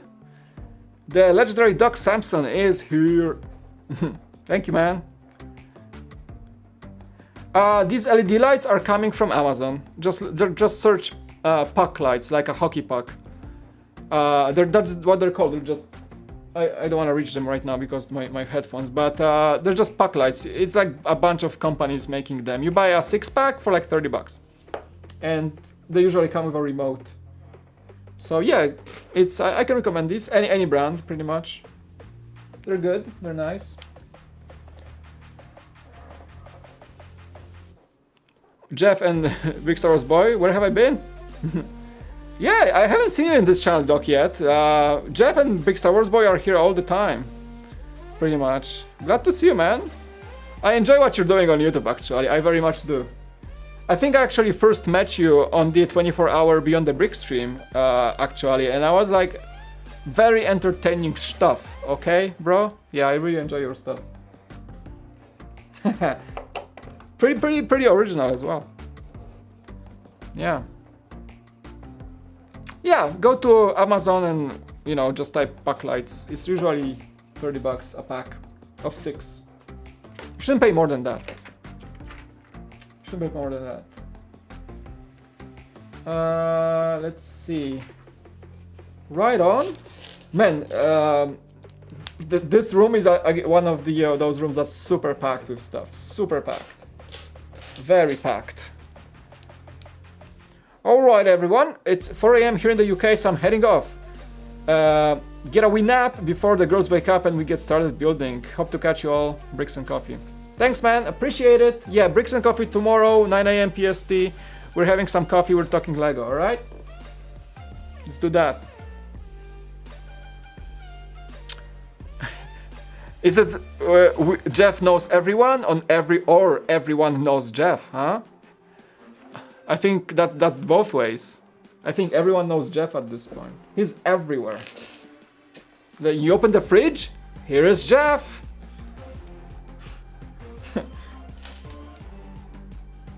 It's like this scene from that Stanley Kubrick movie. Here is Jeff or Johnny. How did I forget the name of this movie? Oh my, how did I even forget the name of this movie right now? Guys, it's like one of the most famous Stanley Kubrick movies. I forget. Trent, thank you. What? Pizza is on me. Just like the old days, stay healthy and just keep building. Today is too late to actually order pizza and we just ate dinner before the stream. So next time, alright? I'm gonna get some pizza. The Shining, thank you. Thank you. Shining, yes. Thank you. There it is. Appreciate it. Pizza is on me. Just like the old days. Stay healthy and just keep building. I enjoyed the pizza streams back in the day. Yeah, those are fun. Thank you, Trent. I don't think you can use pizza and healthy in the same sentence though, but if you get some veggie pizza with some organic dough maybe. Yeah, today is a bit too late to get pizza, I think. Because yeah, places here in where I live are kind of closing early in COVID, so I don't think they're delivered that late.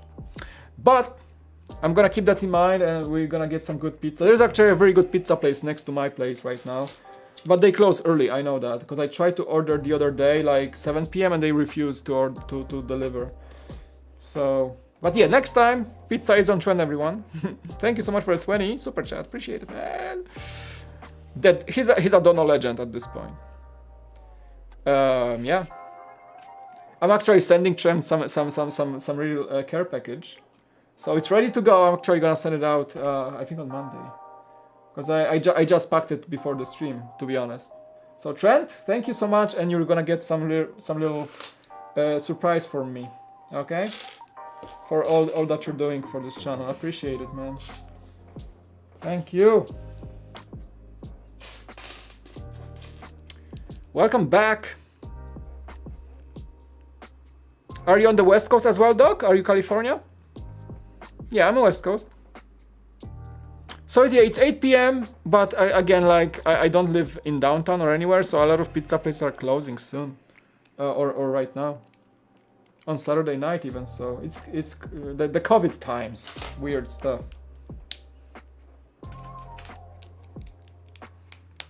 Hey, you're in India? That's very far from here. it's just the morning, starting the morning. Happy good day. Oh, you're in Seattle? Nice. Yeah, I've been to, the only way I've been to Seattle was before COVID. I've been to BrickCon with Beyond the Brick. Man, we should have connected back then. Oh man, that's... I wonder... Because you know Beyond the Brick pretty well, right? So you guys are pretty much long-term connected. But yeah, they sent me to BrickCon before the whole COVID thing happened. So it was like 2019, like October? Was it October? No, I don't remember. You're in Texas? Thanks, Mike. I don't do it for that, but rather to help spread the positivity to a worthy person who is awesome. Also, your package should be in the mail on Monday. Thank you, Trent. I appreciate it very much. Shout out to this guy. Appreciate it. Yeah, let's spread the love, spread the positivity. I'm glad. I'm glad I can do it. At least I can do is to be a positive YouTuber. And yeah, you guys can at least, you know, come here to the chat and feel safe and welcome. And I don't know. I think that's the way we do it here on the Cool Factor. It's I connect a lot of different Lego fans here, and you had a hard day, you had a bad time at work, you had a stressful time. Come to the Cool Factor. You're gonna find peace here. I should have like a little video. That would sound a bit weird. It's a bit cultish. Come to the Cool Factor. You're gonna find peace, and you will never leave. That sounds weird. I don't know what that was. That was funny. Yeah, I'm not a cult, okay? I'm not a cult leader. Let's be clear. All right? Anybody can leave at any time.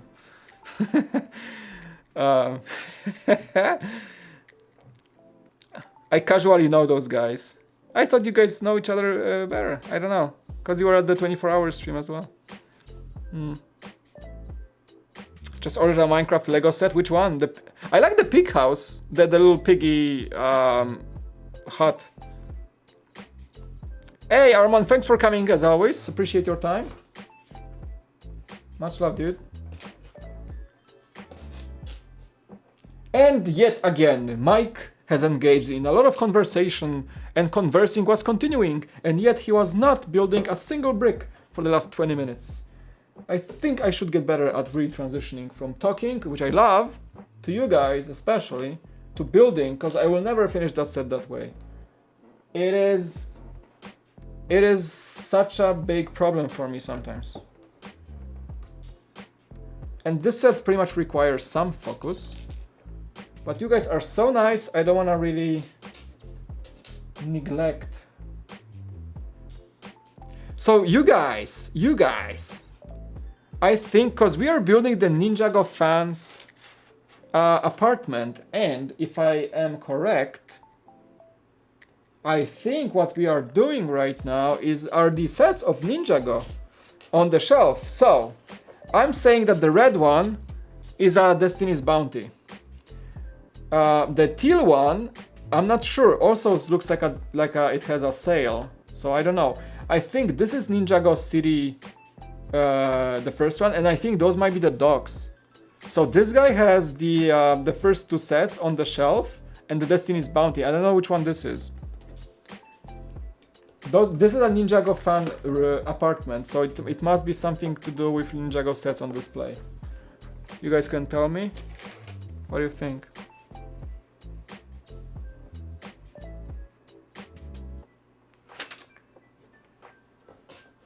I like the lava lamp. It like goes next to the bed. Gotta take a shower. Have a good one. Josh and Brian are just nice guys. They're great. Yeah, they're amazing guys. Brian is having really I think his birthday on the 23rd. And he's doing some special streams, so I really want to be there. He's such a nice guy. I also know him in real life. We actually did a collab together. That's what we met, how we met actually, because we went to Beyond the Brick sent us, me and Brian, to Toronto, Canada, to do a little collab with Gameloft, and they were doing this mobile Lego game, Legacy Heroes. Lego Legacy Heroes Unboxed. So that's where I met Brian, because he was doing the talking part, I was doing the camera part. And yeah, really cool guy, and we are friends ever since. We did a little collaboration there together. It was fun. I've been in the 24-hour charity stream for 2 years in a row. Nice. This year was, last year was my first. The 2020 was my first appearance with them. Yeah. Toronto is great. I enjoyed Canada. Yeah, I had like, we spent I think 2 or 3 days there, and the last day I did a lot of sightseeing. Went up the tower, of course. Really enjoyed the city. Really, that was fun. I think the car on the floor might be one of the Kai's vehicles from the... Yeah, there's a... This one, maybe this is the Ninjago city. I don't know. There's a little dagger under the bed. That's pretty funny. Yeah, that's cool. Da, da, da, da. I live in Canada, West Coast. Nice.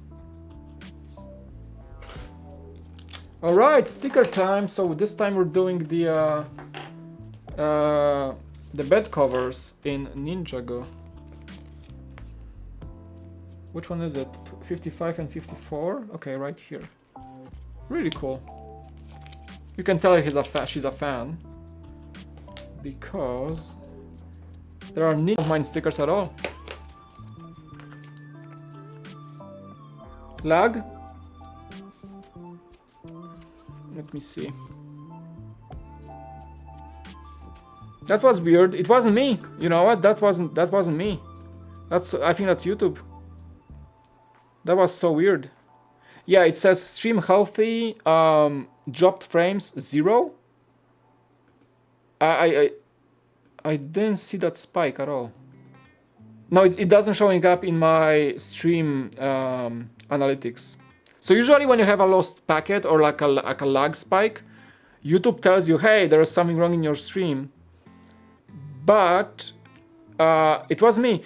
Maybe it was my connection maybe for a second, or sometimes I even seen bigger YouTubers lag over the last few days. I've seen like Dr. Disrespect having spikes randomly, so I don't know what it is. But my connection is just mwah, chef's kiss. I don't know. Hey, it's gone. It was just a random lag. No, we're looking good. I'm checking. We're looking good. We good.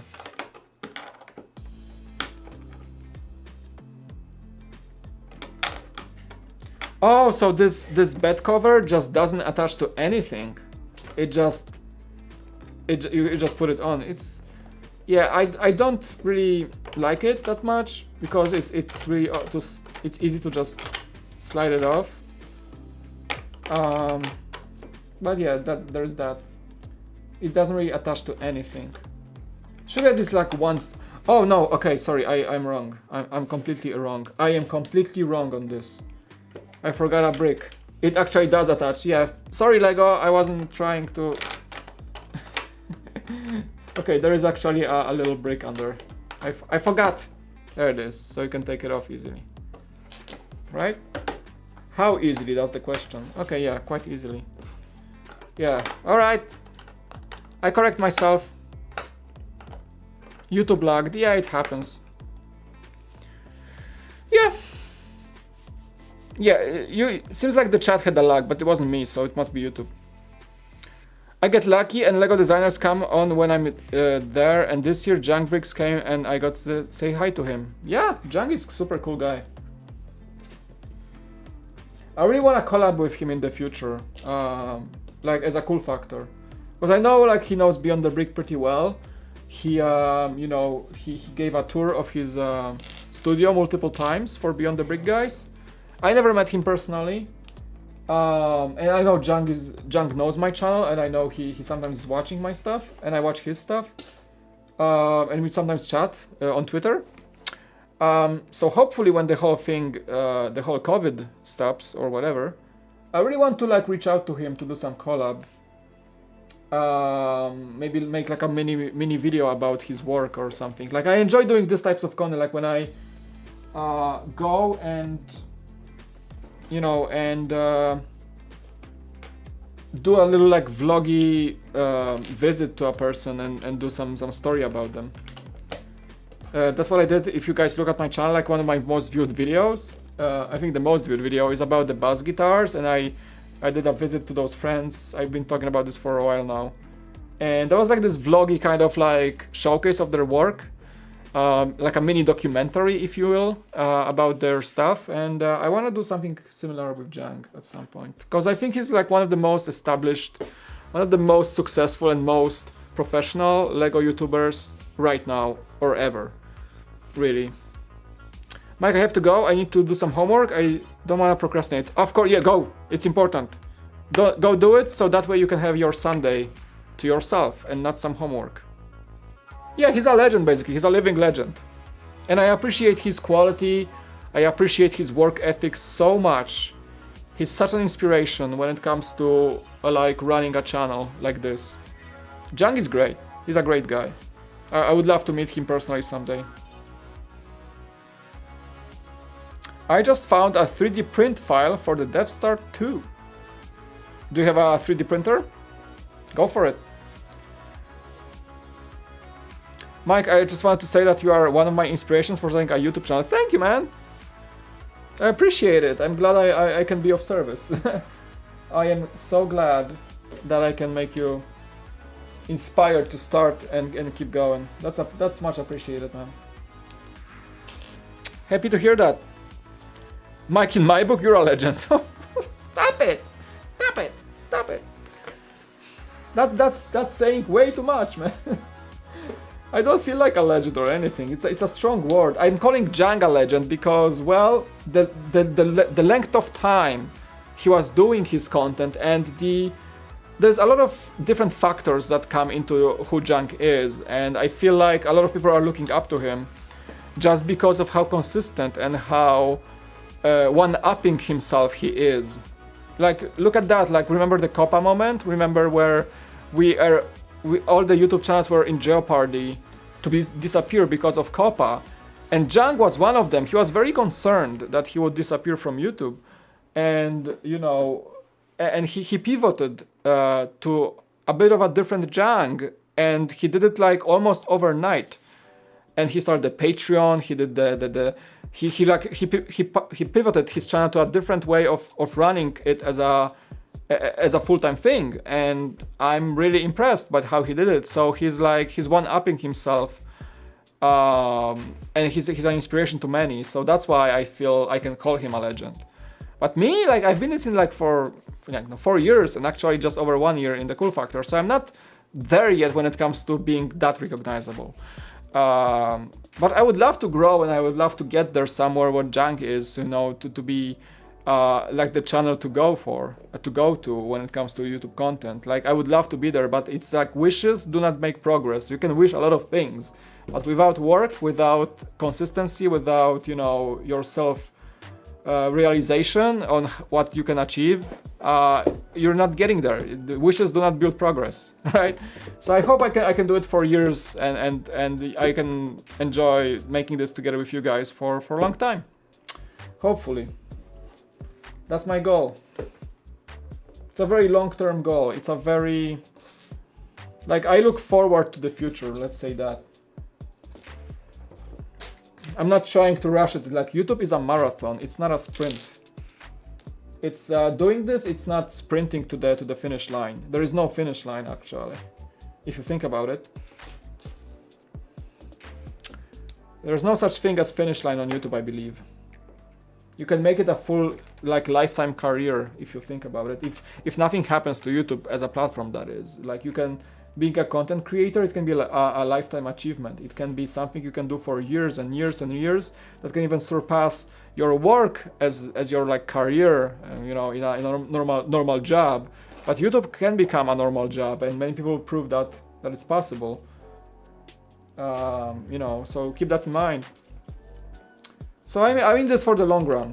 I don't want to, like, gain, like, you know, I would love to have, like, you know, 10,000 subscribers a day or something, but I know I won't, and I accept that fact, and I can only get there by being long term, by playing long, not shorting the stock or just playing the long holding stock, you know.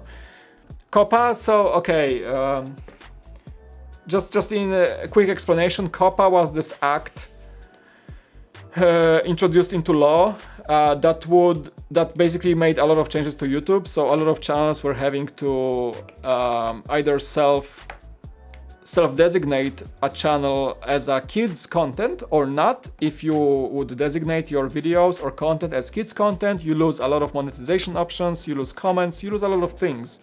And frankly, well, obviously, a lot of Lego YouTubers were freaking out because that would mean ending a lot of things that are on their channels so far and how people are used to them. Thankfully, it was all too exaggerated, and actually a lot of the channels like mine are not in jeopardy of COPPA because we are not technically kids content, we are not playing like nursery songs, we are not trying to cater to the youngest audience. We're trying to just share the passion of Lego, but as adults, and we're actually, that alone makes us safe from COPPA, and you know, but a lot of people were freaking out. But still, like, a lot of time-lapse videos that are just time-lapses of Lego with music on them can be considered COPPA, under COPPA, because there is no talking. You cannot really position the video to an adult, and that video can be positioned to kids, unfortunately. So that for example changed. But like channel like mine, when I do like talking and I'm adult, talking to other adults, for me, this type of persona, this type of appearance on YouTube makes me safe from COPPA. That's like a not quick explanation. Pretty much.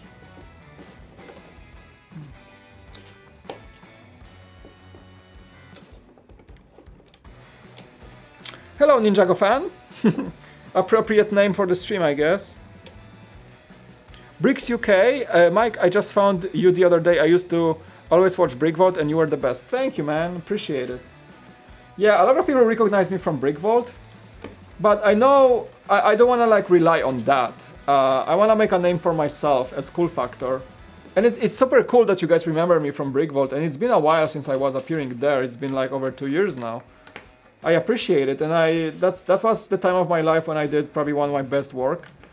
And I will always remember that, but at the same time, I'm trying to grow the Cool Factor as my own, you know, brand name. And I'm absolutely glad that you guys remember me. But we gotta move forward, we gotta move into the future, and the future is, for me, is the Cool Factor. And hopefully collabing with Beyond the Brick for the longest possible time. And thanks for joining. I read Bricks UK, and you're actually Bricks 4K. I'm sorry. It was Copacalypse. I don't know. How do you like pronounce it? Copacalypse, or something like that. Yeah, a lot of people call it that way. It was worse on paper than it actually was. I'm glad you have your own channel now. Yeah, I've been running the Cool Factor for over a year now. Oh, it's gonna be 2 years, I think in... I don't know when. When did I start? I think April will be 2 years. Every personal Cool Factor beyond the Brick and Brickvault of you is great in every way. Thank you, man. Thank you. Makes me blush. I know I can be better, honestly. Like I don't wanna like, oh, thank you. Let the good words flow my way, so I feel I'm the best. No, you can't stop improving. I'm glad people appreciate my work, but it doesn't make me complacent. You know, it doesn't make me like, okay, I achieved everything. We're good. Let's just cut off the coupons for the rest of my life. No. Here's the thing. No. I wanna grow more. I wanna grow more.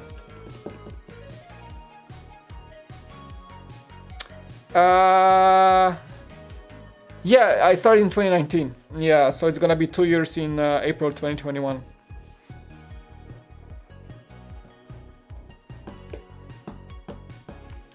I watched Titanium J build it, and my favorite part is the blue tower on the top. You're gonna love it. Oh, I bet, man. Of course, the rest of the build is great. Yeah. It's all those little rooms I enjoy quite a bit. It's a slow process. I'm probably gonna be the slowest YouTuber to ever build it, but What's mine is mine. I do enjoy it, the process, and I do enjoy the time spent with this set. So I'm glad I don't rush it, honestly. I'm glad. I hope you guys understand it.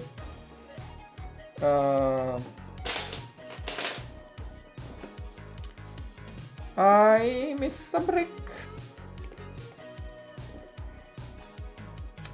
A 1x1. Where are you at?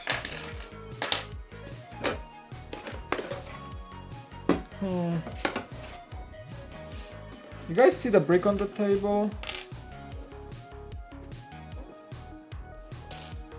I'm looking for a 1x1. Did I put it somewhere by accident? No, I don't think so. Do I see it on the table?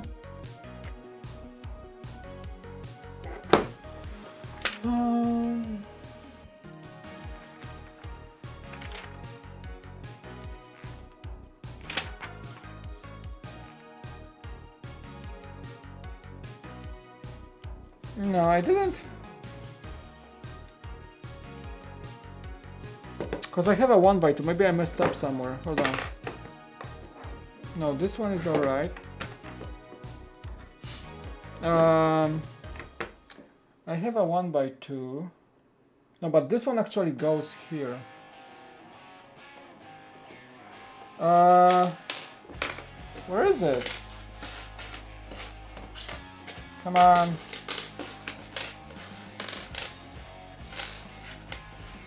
I don't see it, honestly. I'm supposed to have a 1x1. Did I throw it in here? No, I didn't open it back then.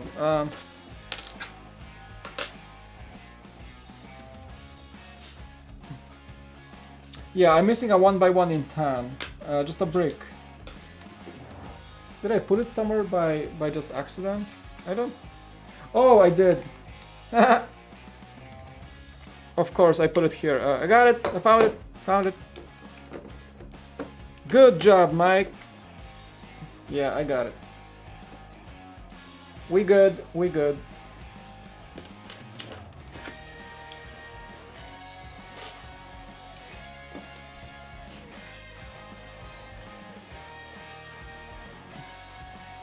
You guys talking about some books? Your vibe is what makes you good, but you can improve. Of course, I mean, I think my personality is there and it won't change, I hope. So guys, I'm glad you guys like me as a person, hopefully. What I can improve here is just like my uploads, my formats, you know, trying to deliver, be more, you know, I think that's, like, I enjoy the fact that I'm over being afraid of camera. This is something I was struggling with in the past, and that helps really create stuff because you don't think about it. Just think what you can do better when it comes to content, and you're not... I'm past the days when I'm afraid to appear on the camera, which is great, actually. So that's something that I'm happy that I'm over with. But you know, it's just like, how do I grow as a creator? How do I make sure that people appreciate my content more and more, you know? It's a process. And Brian is in the chat. A wild Brian appears. 3, 2, 1, a Pokeball. A Brian ball. Thanks, Brian, for joining. How you doing, man? Did you stream today? I remember back when the biggest Ninjago news was that the golden weapons could turn into vehicles. We've come a long way. Oh, yeah. Did you see the giant Deep Space Nine that was hitting the conventions? It had lights and everything. I think I know what you're talking about. I don't think I've seen it personally, but man, that was... Yeah, I think I've seen some pictures. Yeah. I think the more the merrier, you should do both. How you doing, Brian? I'm mobile. I'm listening, not chatting. Yeah, a lot of people are just like tuning in, listening. Appreciate it, man, guys. Dumbledore trade. Oh yeah. The Dumbledore Master appears. The ASMR god. How is it going, man? Good to see you. How are the preparations for the birthday stream? Huh? Everything in place? Chuck Norris coming to say happy birthday? Is that all? Like, Brian, who was like, Chuck Norris is coming, Who else is coming to your birthday? I know Chuck Norris was like, he actually called you and asked to come, so there's that.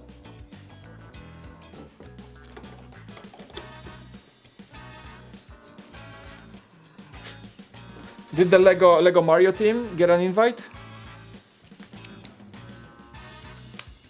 Oh, you're building the Dragon Alley. Well, congrats. I think you were sitting on that one for quite some time. Hey, Brian, guess what?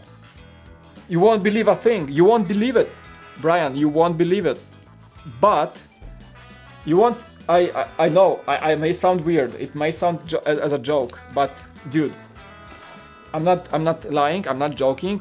Can you just please believe me? There's a box sitting by my garage door with your name on it, and it's actually getting posted. Can you believe it, man? Like, I don't know how it happened, man, but there's the box. It's actually there, and I can't show it now, but you have to believe me. You have to believe me this time. Yes, it has your name on it. Can you imagine that it actually happened? After all these years, man. After all these years, there's an actual box for you. JK. Have a fun game. Open all the bags and build the instructions without them. That's the exact opposite of fun. Yeah, the set looks fan-freaking-tastic. So far.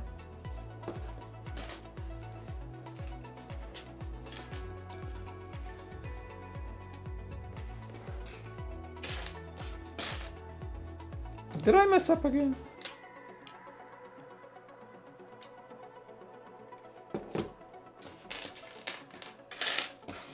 I need a 1x3, but this one's the wrong color. Wait. Hold on. Are we using this later? Or did I actually... Oh man. So I used the wrong 1x3 somewhere. Where was it? Oh, okay, we're good. On the display shelf.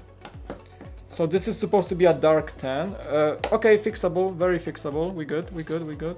So actually dark tan goes on the shelf and the light tan goes on the window. We good, chat, we good. Shy Time, welcome to the chat.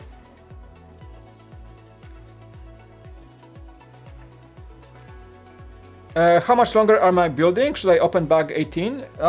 Dude, what time is it? Oh, I'm building for at least like 1 more hour or 2. Yeah, I'm going like 10 p.m. probably. Until 10 p.m. California. So it's like 1.5 hours from now. If you wanna go on, Brian, wanna jump on a Discord or you're just chilling? Let me know. We can chat a bit. Chat, you good with having some Discord chat, or we just should keep building and having myself here only? Let me know.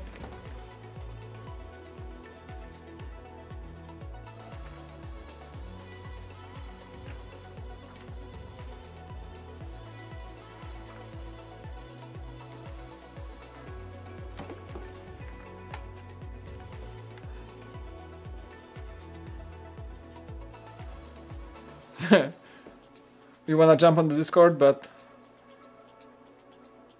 do it.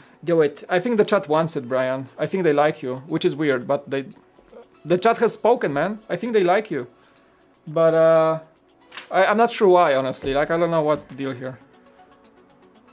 Please stay. I mean, I'm not going anywhere. It's just like, the thing is, like, when you have a Discord guest, and my Brian is my guest of honor, he's a great guy. I gotta prepare for the fact that I'm gonna read the chat, but probably we're gonna chat to Brian a lot, and sometimes your messages may get neglected, and I apologize in advance. Do it. Give me 5. Yeah, I'm gonna keep my Discord open, so whenever you're ready. Let's see. I didn't do it for such a long time now. So we're gonna go to the The live stream waiting room, Brian. You know the drill. Okay. Let me just see my settings. I think I got the settings alright. So we're gonna change the microphone to voice and video. Input device, I'm gonna do the cam link, and output. Okay, we should be good now. Check 1 2 check 2. Okay, working. 1 2 3 check. Yeah, works good. Yeah, I for some reason Discord resets my my settings every time I put it on. So yeah, we're gonna have Brian in a few minutes. So he's a really cool guy to chat around. Yeah.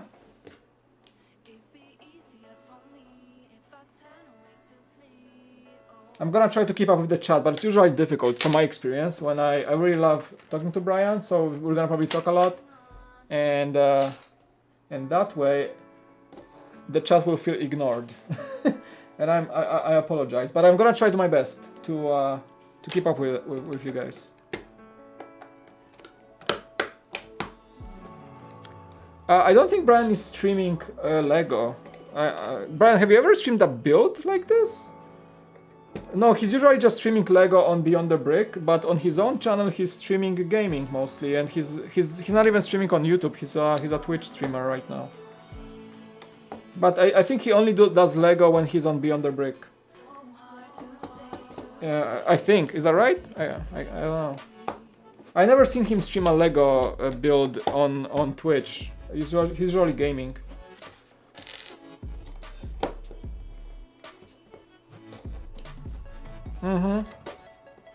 That's usually.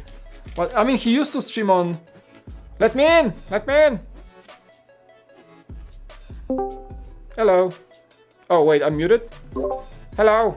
Hello. Hello. Hello. Can you hear me? Yes, I can. Can you hear me? Can the chat hear me? I think they do. I mean, you show up on my OBS as a voice, so there's that. Excellent. Well, hello everybody. Thank you for having me, Mike. Yeah, dude, you're always like you're a guest of honor at this point. I appreciate it. Brian hype, see, so the chat already reacts with us. I'm not sure, like what, like your charisma, Brian, is breathtaking. Like, how do you do it? How can people even like you? How is that a thing? You know, I wish that I believed that, you know, and I wish that translated into my luck with the ladies as much as it translated into me getting Lego from Beyond the Brick, but it doesn't. But, you know, I try my best and, you know, see what happens. A good night's sleep helps, and some water, and good company. How was your sleep schedule lately? Are you good now? Abysmal. I fall asleep at 4 o'clock in the morning EST. It's great. Oh my goodness, dude. Wait, what time is it for you right now? 11:39. Oh, almost midnight. Yeah. So it's like early morning. It's like middle of the day for you. Yeah, kind of. You know, I usually eat at like my lunchtime would technically be like 3, so you know, kind of like that. It's offset a little bit, but time doesn't matter during COVID time, so I could stay up all hours. It doesn't matter, you know. I know, right? Like this COVID thing, like time flies. It's kind of crazy. I'm ready to be ignored, says Omar in the chat. Well, you were not ignored. Haha, touche. No. Listen, what happens is and this happens on Beyond the Brick too, we have such riveting discussion that unless you're saying something riveting in the chat, then we just let y'all talk amongst yourselves, as typically ends up happening, you know? I'm gonna try my best.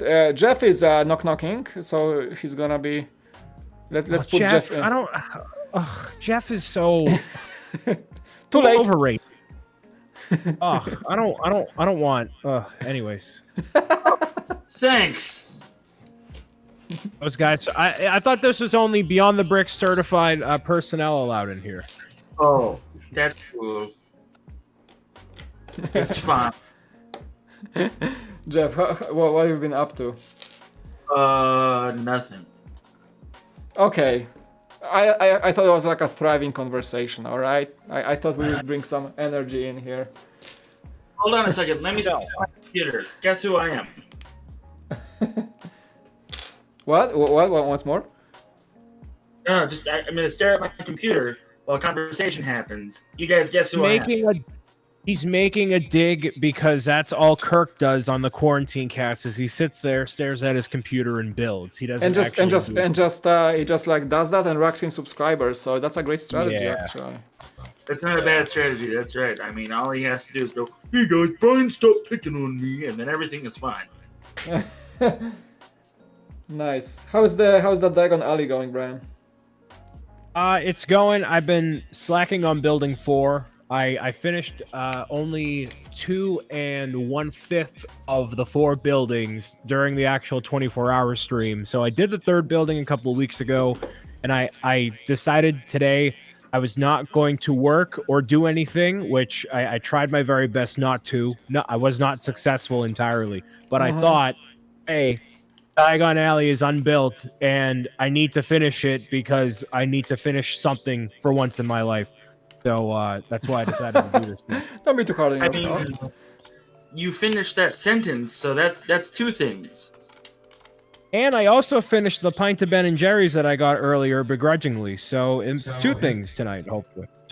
Awesome. What flavor of Ben & Jerry's Regret did you get tonight? I got the flavor called Netflix and Chilled, which is it's got globs of brownie and pretzels and like little salty caramel bits in there. It was really good. It wasn't overwhelmingly sweet or salty. It was a good balance, but man, the sugar count and the calories, you know, that. But luckily, I didn't eat like half a calzone today, so I tried to. You guys, can you guys stop? Cause like I just ate before the stream, but it's gonna make me hungry again, and I don't want it. What did you have for dinner? Oh, there it is. Wait, what? Actually, I had a takeout as well, and it was. Oh, I can actually say that it's really good. It was a Filipino homemade food. I found this this Filipino cookery. It's more like an Asian market, but it's run by the Filipinos here next to my house, and they not only have a market with like Asian products, but also they have a kitchen. So it's basically like a little buffet with Filipino food. And I walk in there and it's like smells amazing. I'm like, oh my god, I gotta just get a lunch here like right now. And I go to this lady and she's like, what would you like? And do you have any combos? Yeah, you can go like two main dishes and like a pile of noodles. Like I'm the first time I never tried Filipino food. Can I? What's the best? And she let me try every single thing on the menu.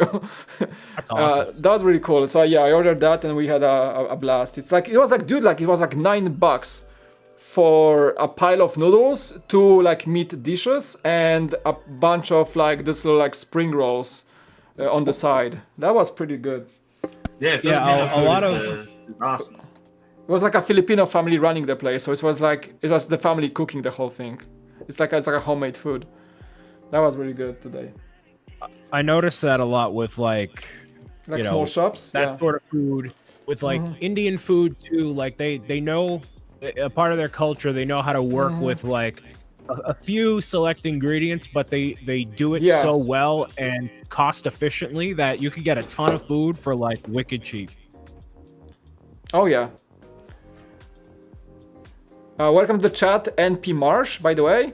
Let me just read that question. How did the Brickvault mods compare to the real sets? I bought the Speed Racer and I always wondered how the 1960s Batmobile compared to the real set. I'm not working with Brickvault for the past like 2 years, but I'm familiar with the one you mentioned, the Batmobile. I think they launched this one just before the official one came out. And I remember that the Brickvault one is a mock, so it's very detailed, but the official one is also a very good set. So, but I don't know, I can't really tell about any of the modern Brickvault like sets because I wasn't with them for the last 2 years, really. Yeah, you're welcome, man. Focused very headstrong on the future of what the cool factor has. None of this. Yeah, I'm looking forward to what's in store, dude. Like, yeah, I'm so happy to be chilling. Because it's a cool fact. Chilling. Yep. Yeah. Sorry. Yeah. How's that Gardens treating you? Dude, this set, I mean, it's so packed with details. it's gonna take me forever to put together. It's like the slowest set I ever built. Forgive my ignorance. Do you have the city or the docks? I do not. I missed out. Do you feel lackluster by comparison of not having them, or do you think that's going to stand well? So on the its thing own is, enough? the thing is, like, I'm very familiar with both of these sets because I built both of them back in Brick Vault. I actually was pretty deep into the building, and also I think I built one of them for the Lego store back in the day. So I had a lot of time spent with both of these sets, but that made me also that made me not buy them back in the day, which I regret.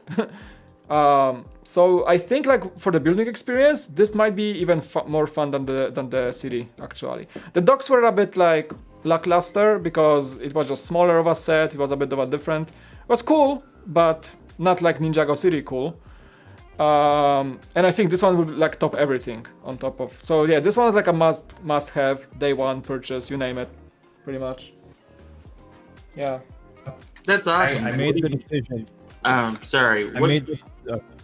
Jeff, my bad. So what do you think of the minifigure selection? Do you think there could have been different ones, or are you happy with them?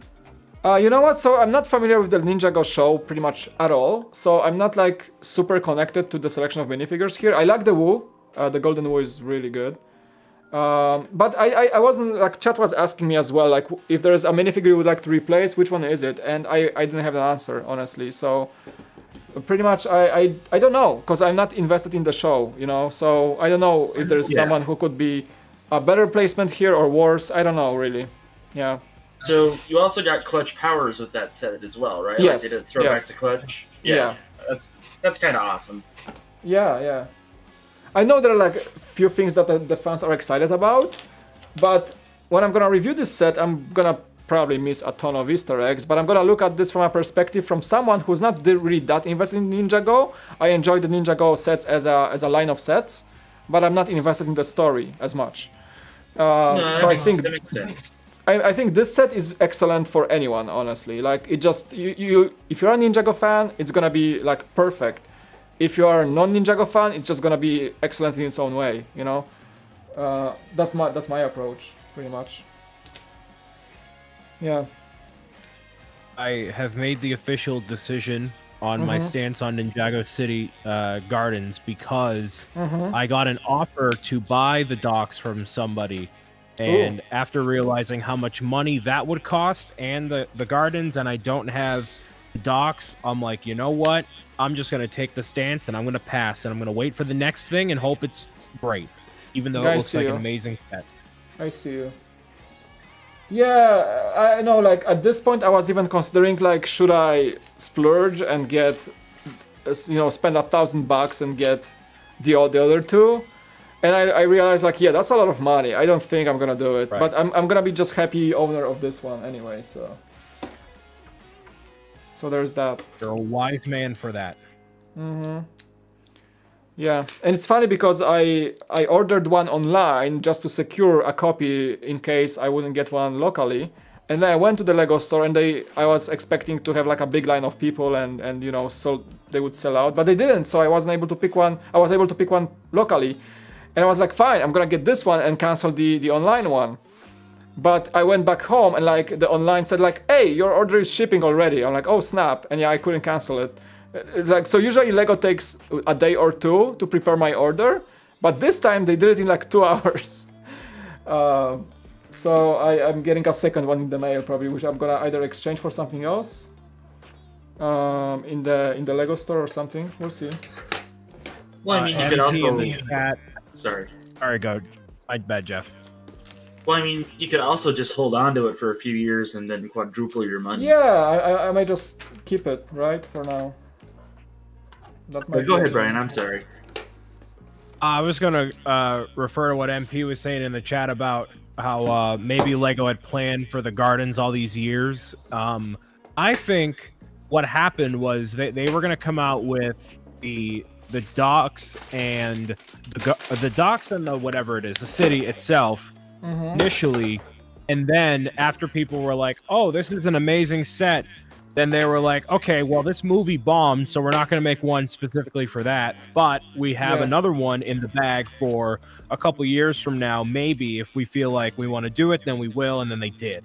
So I don't think they were holding out. They were just waiting for a good time to release it, I guess. All right, I have a question for you two and the chat. So everybody talks about Bionicle and blah blah blah and how whatever. Is Ninjago the next Bionicle? Because I mean, Bionicle released a movie too, or like a bunch of movies, and they're all pretty much whatever. But with the Ninjago movie bombing, do you think they're on the next list of like, oh, you're a Ninjago builder? That's nice. Like I would kind of refer to Bionicle builders. I think no. My gut reaction is no, because at least with Bionicle, that is a different build system than with Ninjago, so it wouldn't be as easily able to like alienate like that fan base or whatever.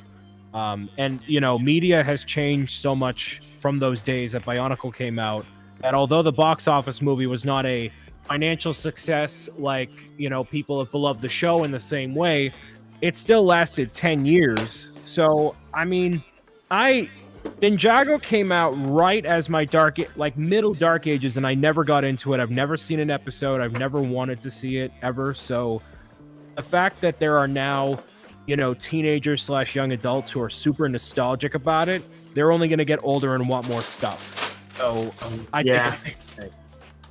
No, that sounds absolutely right. It'll be like us old guys that talk about space as much as we can and yada yada. Yeah, I'm missing a brick. I'm just like freaking out right now because I should have one of those 2x8s. I should have a 4 in the bag, but it should be like on the table right now. It's not there. Always got to check the bag. Yeah, but it's a big plate, right? So it's not here. I don't see it. That's so weird because I just counted everything and it's not in the build. Like I didn't misplace it. It's a big 2x8 plate actually. Is it in the box? I don't know. No, like the box is like way away from me. I just opened the bag when you guys were joining. I don't know. Like I tried to see if it dropped on the floor or something, but I don't see it anywhere. That's so weird. And I don't have like a. It's a pretty clean table right now, so I have everything up here. I'm freaking out. I am freaking out. You at least have a spare in your collection, probably somewhere. Probably somewhere, but like this is so weird. Like such a big brick missing. I tried to see if I misplaced it somewhere, just put it by accident. Probably did. Did all the plates come in like its own separate bag? I think so. Hold on, I see if I used that 2x8 in like any steps before that. Yeah, there's one here in this section, like under those roof tiles. So there's one there. It's right there. I can see it. There was one. Yeah, I think there was only. There was one used in the beginning that I used. That was like a 2x10 actually, so it was bigger. So I used that. So that's not a problem. MP, thank you for your compliment in the chat. I really hope that I'm your favorite new guy on Beyond the Brick now as well. That's a blasphemy. You showed up before me, so I'm technically I'm the new guy. I'm gonna be honest here, Brian. You bring so much to Beyond the Brick right now. It's amazing. I'm gonna be honest. Thanks, man. Yeah, you are like your presence there. Like it's so awesome that the guys have you. Like really, like. I know I can't be as much on Beyond the Brick. I would love to, but like it's I'm so happy that they picked up you and you bring like a lot of energy to the channel. So it's really awesome. Thank you. I do what I can and try not to be too obnoxious when I'm on camera. No, you're good, man. Like yeah, I do. I listen a lot to you. Whatever you are on, if I'm not on even so, and it's really nice to see you grow with them. Thank you. Yeah. No, really, guys, the piece is not. I don't think I messed up. I think it's missing, which would be. Like I don't know. Like maybe it's. But where could it go? Like it could go on the floor. I could knock it off, but the floor is empty. The floor is clean. Just the cables from my camera is laying there. The bag is empty. I triple double checked at this point. I have bag number 10 as my next one to open, but I think Lego messed up, and I think the 2x8 is missing. Uh-oh. That's a oh. I probably could snag it from some set real quick, but And we can keep the chat entertained while you go digging through the crate. Yeah, we got it, Mike. Don't worry. yeah. So I may do that in a second. Just put you guys on, and oh my god, if I leave this room, you're gonna trash talk like a lot. Not even a little 100%. bit. Oh, yeah. Oh, okay, yeah, I'm down. I'm down. No, really, like I'm trying to like get my last ditch effort to see where it could go, where it could have gone. You guys show up and you mess everything up. Ah! I know, I'm sorry. I know, right? It's like a curse. That's our gift, Mike. Oh, that's like, it's a gift or a curse, depending on how you look at it. No, really, like we got 2x4. Let's see, like, okay, so we got 1x8, 2x8 used here, which is weird because I have extra 1x8s, but these are used later. Yeah. So there is one here. Just checking through the final build.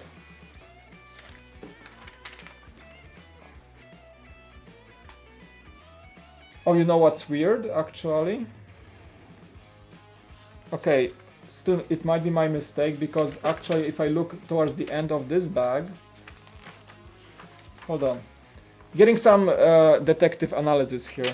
So, okay, I'm at this step, and the next thing I have to use is a 1x8 for the next step. I got it. And then I have to use just one... Whoa, this is trippy. Let me tell you guys what's happening right now. This is trippy. Whoa. I think Lego might have messed up the instructions. Shifting accountability to Dude, Lego. like, I see how it because is. I have two 1x8s. They can easily make up for the 2x8, right? But I have two of these. And the last steps to finish this room are requiring only one 1x8 until I finish the bag. So I think Lego put the 2x8 in the instructions, but you actually have to put two 1x8s. I think that's what You're happened. not ignored, man. It's just how it is. We're not trying to ignore anybody, so please don't think that. Oh, like actually, I'm actually like purposefully ignoring the chat right now because I'm freaking out. I have no pieces in the set. No, so... no, it's fine. Like, you do your thing. Do what you gotta do. We got it. Yeah. But I think like I found a mistake on Lego's part. Let's see. I'm gonna build like with two 1x... Whoa, wait, what? Hold on. Oh yeah, okay. Right, so I think I may actually just use the 1x8s here instead whatever the instruction is saying with a 2x8. Just gonna use that and see what it leads me. No, I did not use the 2x8 anywhere else. I checked the whole build and everything is intact. There's only one 2x8 used before that step inside the whole building, and I used it, which is fine. Unless I used it... No, I used it here, and it's just the only place instead of this section. So what I'm gonna do, I'm gonna use the remaining 2x8s. I'm gonna keep the 1x8 here, which is used in the last step. I'm gonna just replace it with that way.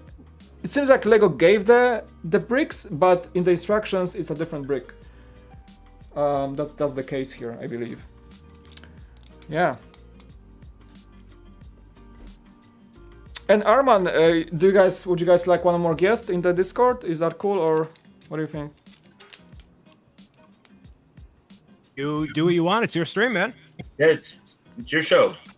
Yeah, let's put Arman in. So we're by accident doing a Discord chat. Why not? It's been a while since I did a Discord. Arman, can you hear us?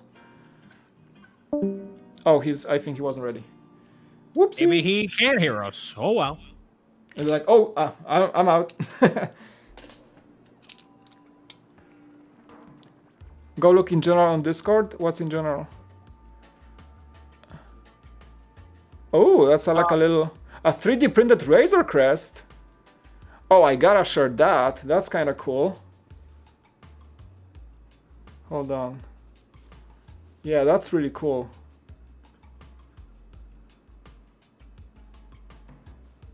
Yep. You guys see it? Oh, there we go. I mean, it's not a screen accurate Razor Crest. It should be in 100 pieces and in a crater. But that's right? that's like a 3D printed mold. Well, That I is mean, cool. it's not screen accurate. That's still intact. Yeah, I mean, but still, I still like it. I mean, So I have a funny story about the Razor Crest. Is it okay if I go on a rant? I guess. Cool. So Hasbro Pulse put out this thing for the Razor Crest. $600 to buy a Razor Crest to buy the Razor Crest that's unpainted without any characters in it. Okay, so they hit their goal. $600 from everybody. So now it gets painted and it gets an escape pod, right? And they've got all this stuff going on. They've got $600 going into this thing from like multiple people. Hasbro, a Fortune 500 company is getting a Kickstarter for a product that they should just sell. And then 3 months later, that episode happens, and then they just start losing backers. Like, people start backing out left and right. That was hilarious to me. Oh, I thought that they had already hit the goal and it was in production and like they already took their money, but it was like before the campaign was done. Yes. Oh no. Yes. So Ouch. How did Hasbro not know that was going to happen? I don't know, but it's hilarious because this is the same company that let a guy from Australia buy the $1,200 sail barge, but wouldn't ship it to him. Really? The Australian prices? No, like they wouldn't ship it to him at all. Like, sorry, we don't ship to Australia. So this guy goes through a secondary company, and the secondary company is like, it's going to be this much, blah, blah, blah. Guy's like, cool, good on you, mate. He gets told, nah, sorry, we're not doing that either. So they send it to this channel called Retro Blasting, and the guy at Retro Blasting does not like Hasbro Pulse. He's very much like me with that opinion. So what's this guy do? The guy's name is Michael. Michael goes to Australia. He ships up the sail barge, takes it with him to Australia, and hand delivers it to the guy. That's amazing. Yeah, because the guy was like, hey, I'm just gonna, I'm gonna donate this to your channel, donate this to your toy museum, blah, blah, blah. And the owner-operator was like, I don't want this thing at all. So he was like, fine, I will be a curmudgeon, and I will take this to Australia. And he did. And it was awesome. That's crazy. Chat is saying they're hearing an echo. You know why? Because I think my microphone is picking up my earbuds, my headphones. I think that's why. Yeah, so like I hear Discord, so that's microphone is picking up my headphones. It's very sensitive too, so probably that's why. Sorry. But yeah, like it's crazy. I hate Hasbro Pulse. And I'm done. Oh man, that sucks. One more thing. Did you guys see the Star Wars playset that they quote unquote released? No. Okay, it's the Carbonite freezing chamber. It is half of a Carbonite freezing chamber with a stairway to nowhere. On the demonstration video, they're like, yeah, all you have to do is buy 2 so you can have a complete set. And it's like, so I have to spend $100 to the Carbonite freezing chamber with stairs that lead to nowhere. Yeah. Pass. Chat is saying stick to Lego. Well, sometimes it's the nerdy stuff we can talk about sometimes, so that's kind of cool. And Jeff is very nerdy, so let him vent. Hey, speaking of Lego, if we want to tie it back to Lego, what do you guys think of this alleged $800 AT-AT the kids are talking about on Instagram? Dude, I'm gonna talk about it tomorrow on the Bricks and Coffee in the morning, if you guys wanna join, 9 a.m. California time. Dude, like, so how did it happen that the whole thing moved from, oh, it's a Death Star, to now, oh, it's an AT-AT? What happened? Like, It it was all these Lego YouTubers were going to a back alley where Connects Kenny was saying, "Oh, you guys are getting another Slave One and an AT-AT," and then he goes into smoke and he vanishes. And then before you know it, David Hall is like, "Hey guys, what's going on? We're getting." That's what it is. That's a great David Hall impression, by the way. Guys, you'll never believe this, guys. We're getting another X-wing. Wow! Jeez. Yes, continue, Brian. No, so I mean, like, apparently all these people have these sources. Where's my sources about the Nintendo Lego sets? Is all I'm saying. I'm a little salty, but anyways, I think like for an AT-AT to be $800, obviously the scale justifies it. But it's another big gray ship. It's like I would hope it comes with a small snow speeder or something, but probably. Man, I would say if it ever happens, it's gonna be like with that Star Destroyer. You get the big triangle and you get the tiny little 10-4, right? So it's gonna be like a display model when he's like, walking like in mid move, like mid section of a move, and then there's a snow speeder circling it with a tow cable. I see that. But, like, that doesn't seem interesting to me, though. Like, I mean, I wasn't super interested in the Star Destroyer, to be fair, and I'm not a super big Star Wars guy, but like that AT-AT has to be at least 2 feet tall, right? 10,000 pieces, like, man. Yeah, I don't know. I'm adding Arman to our chat right now, so get ready. Boom. There you go. So I don't care about an $800 AT-AT. Sorry. Did you say did you just say Arat? Did you just say Arat? It's from my favorite show, Stargate. So, you know. Arat. We don't say Arat in this. You know the one with Dr. Who on it. We never say Arat. Do what I want, Mike. I feel you, man. No, of course it's a joke, but it's funny how people get like, all fired up. Like, you don't say Legos or Atat. The worst fandom of any fandom is the fandom. Yeah, I know, right? They hurt. The fandom usually hurts themselves that way. So, do you think these rumors are true, Mike, about this AT-AT? I don't know, dude. Like, I at this point, I will believe anything. It can be the Death Star. It can be the Arat. I don't know. I'm gonna be happy with either, honestly. If I had to choose, both of these seem. Yeah. Where's the $800 1/12 scale R2D2 that functions? Huh? Where's that at? I think that another rumor is that there's gonna be an R2D2. The $200 rumored set will be the R2D2. So it's like in line with a UCS launch, but it's gonna be like displayable. Actually, a remake of the past R2D2, which was also a pretty solid set, right? Yeah. So, I mean, I'd be okay with that. I like R2, but $200 though. I mean, oof. But that AT-AT, I think the reason it's trending over the Death Star because I think it's actually leaked. Like somebody got the screenshot of the ordering page or something that was order on actual Lego.com. I think that's where it comes from. So this rumor is heavier than the Death Star right now. I think that's the case. So did you say the AT-AT would be coming with like the snow speeder and like? Dude, like Troopers.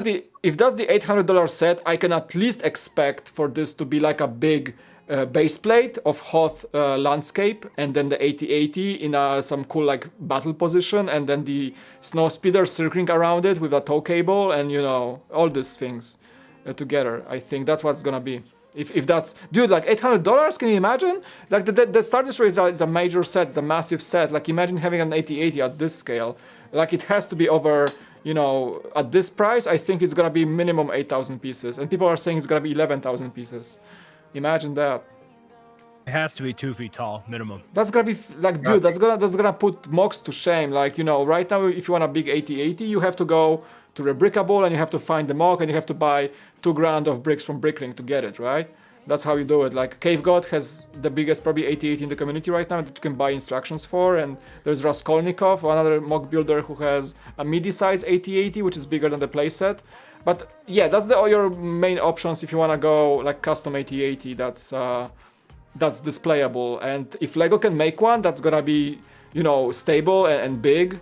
I think the biggest problem with those 8080 is that you can easily break them.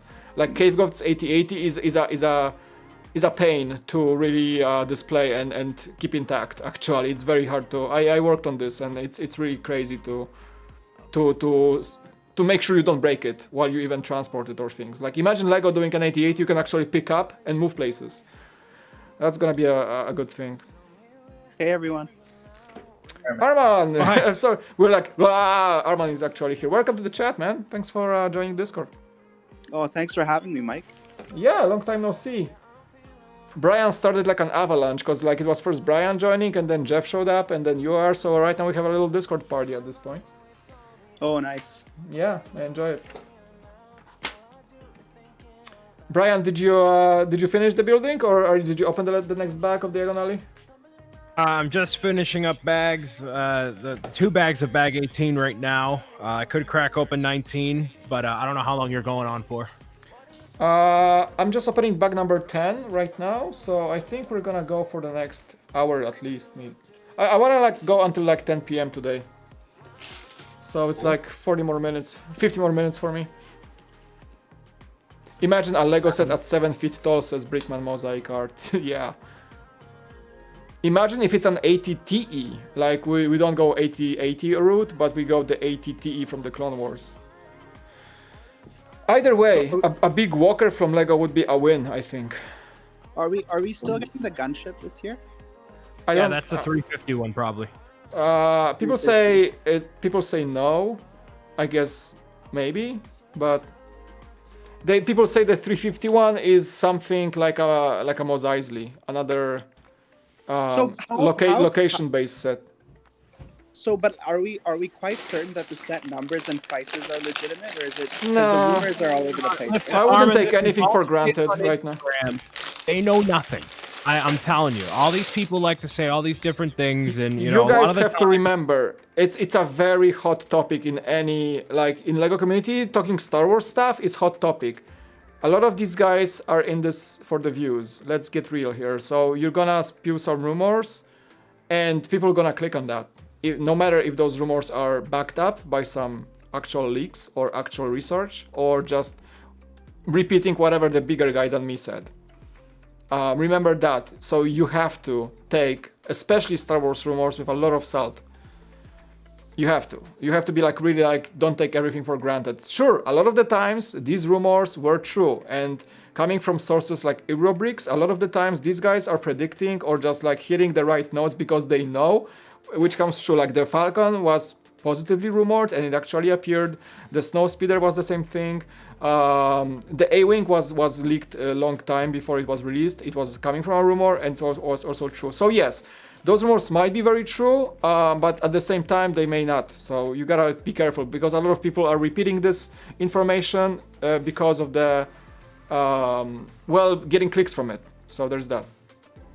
Oh, dude, you know they're repeating that information. Well, blah blah blah said that blah blah blah. So blah blah blah blah blah blah. Star Wars blah blah Star Wars. So hashtag Star Wars, exactly. Right. On Instagram especially, like just you know, make an experiment. Take a picture of a mug of coffee and hashtag Star Wars on it. Let's see how many clicks you get. Probably more than if you posted hashtag coffee. I was thinking about doing that, actually. There's a haul video that I have in mind that I want to do one day, where it's Jeff does an extra mega haul, and it's just me coming home with groceries. Thanks for coming, Doc. Appreciate your time in the stream. He is leaving the chat. Appreciate it.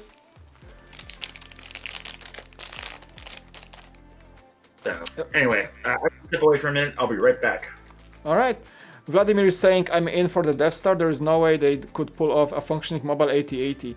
Well, I would be colored surprised if they do, so I don't cross it out yet, and the rumor is so heavy, I would really love to see it at this point, honestly. Like, I want to see what would be the Lego's approach to having an $800 8080, if that's even a thing. Like, I'm on with you. I see, from engineering standpoint, it's gonna be very difficult to pull it off and still match all the like guidelines a Lego set should have. I get it.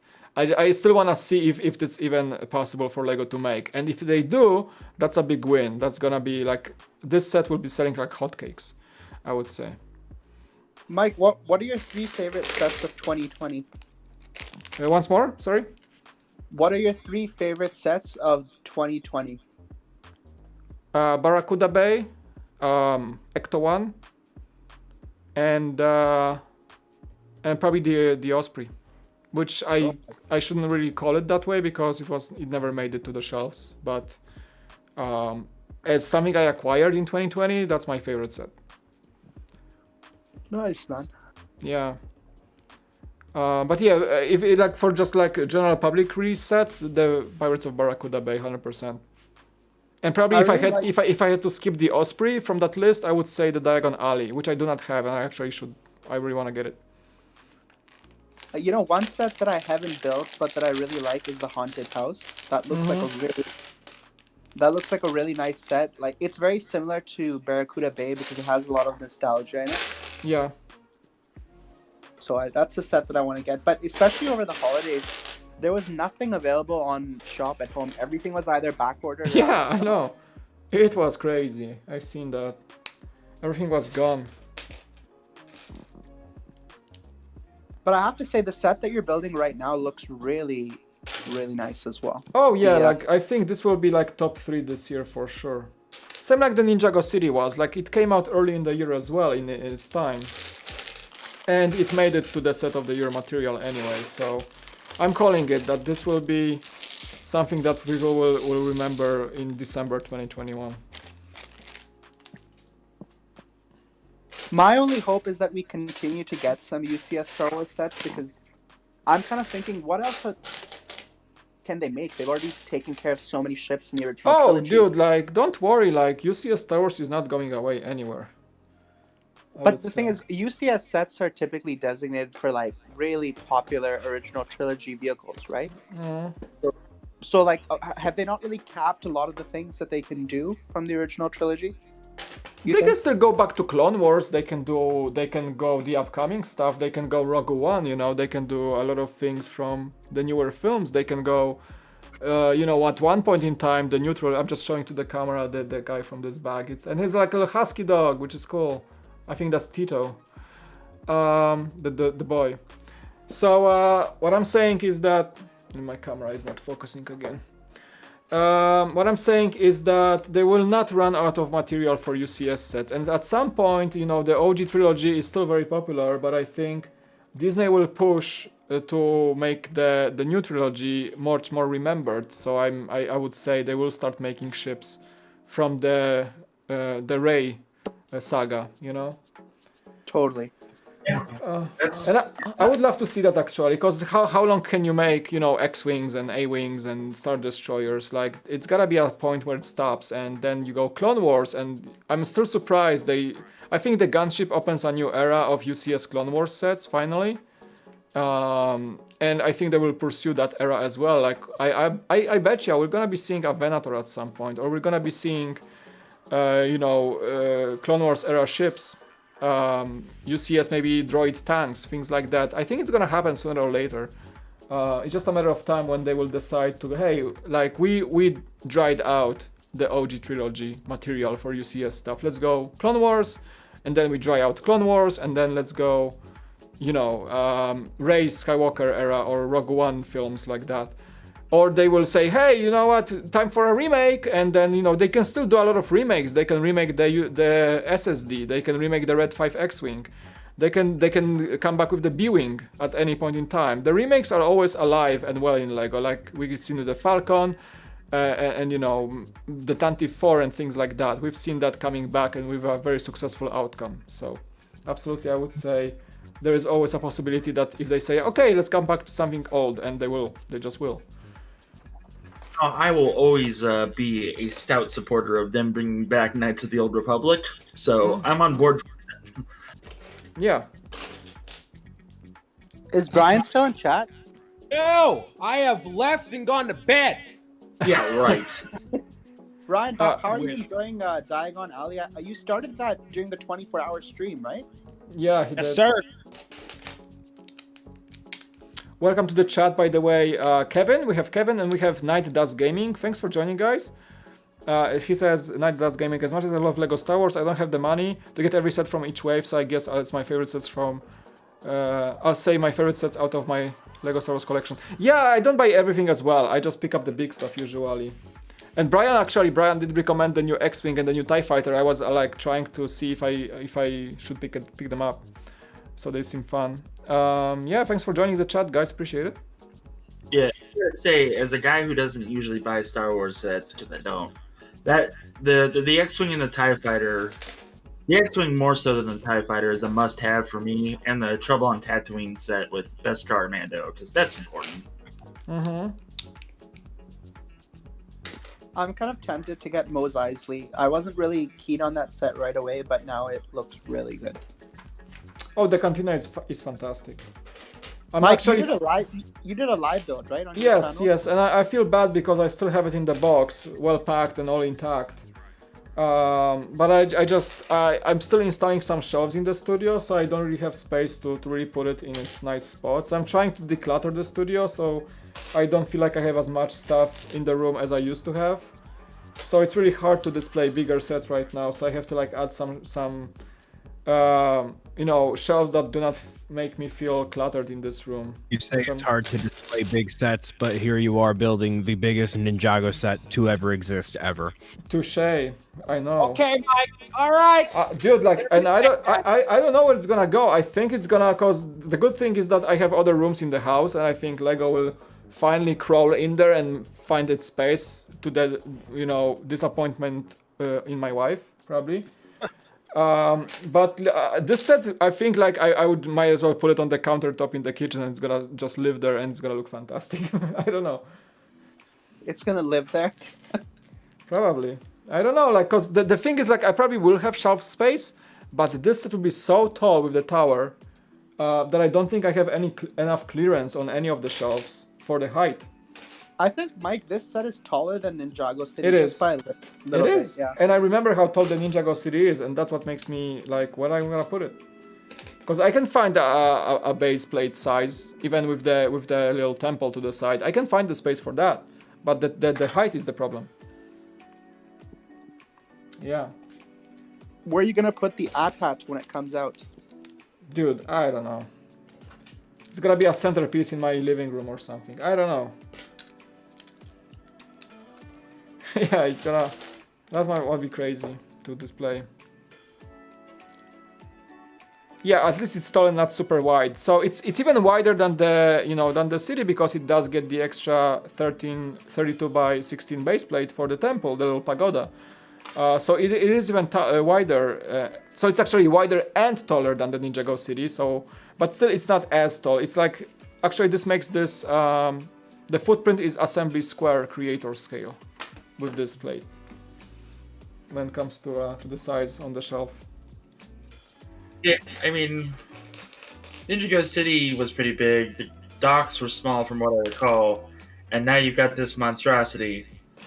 I think you might need to add a shelf directly behind you underneath your Marvel picture, and maybe space it out that way so you still don't feel... Yeah, I'm not putting any shelves behind me because I still want to do like this. I still want to move. I don't know how much clearance you had. My bad.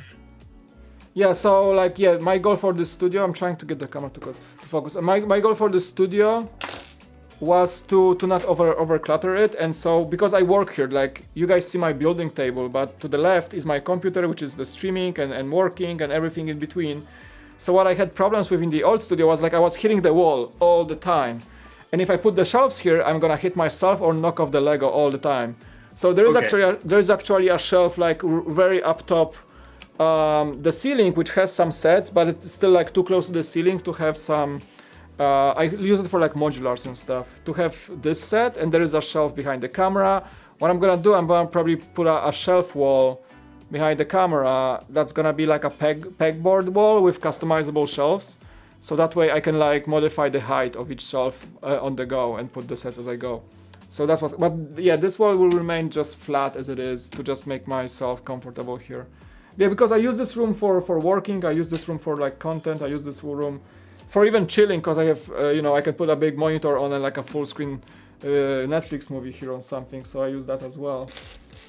Devil, and here, Kirk Wilson has joined the chat. How you doing, Kirk? Oh, Kirk is here in the chat. Appreciate joining, dude. How's it going? We have a little Discord party tonight, out of nowhere.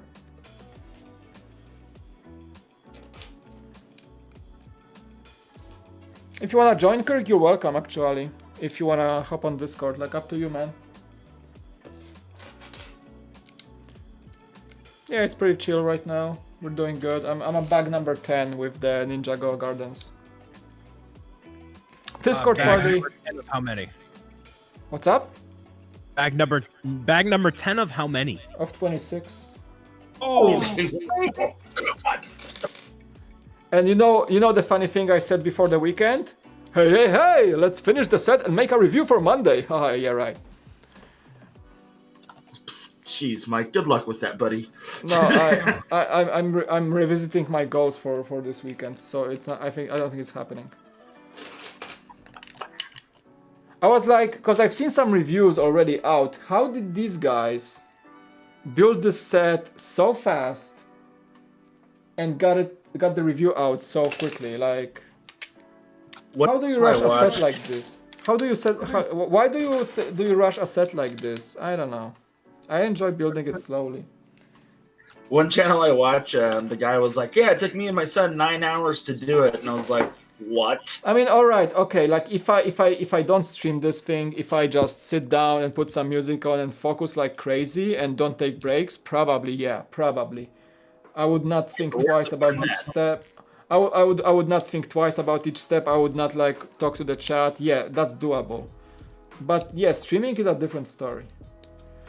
Oh, I'm fully aware, sir. You don't gotta convince me on that. Yeah, Monkey Kid didn't.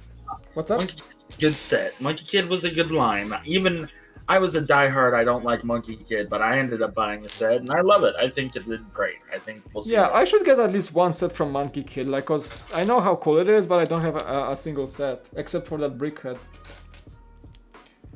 I got the laser bike or whatever it's called. It's the white motorcycle, and I was like, oh, it's got the girl that I like in it because of the helmet, and it's got the Monkey Kid on a hoverboard thing. So yeah, I'd love to join you guys, but it's a bit late for me, and I'm about to head out. Oh yeah, Vision. Yeah, no worries, Kirk. You're always welcome. If you ever want to join, you're always welcome. I mean, I don't do like Discord chats very often, but when I do, like, everybody from my friends is welcome. So.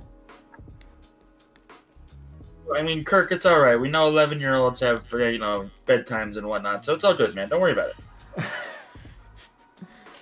it. You never miss an occasion to mock Kirk, do you, Jeff? No.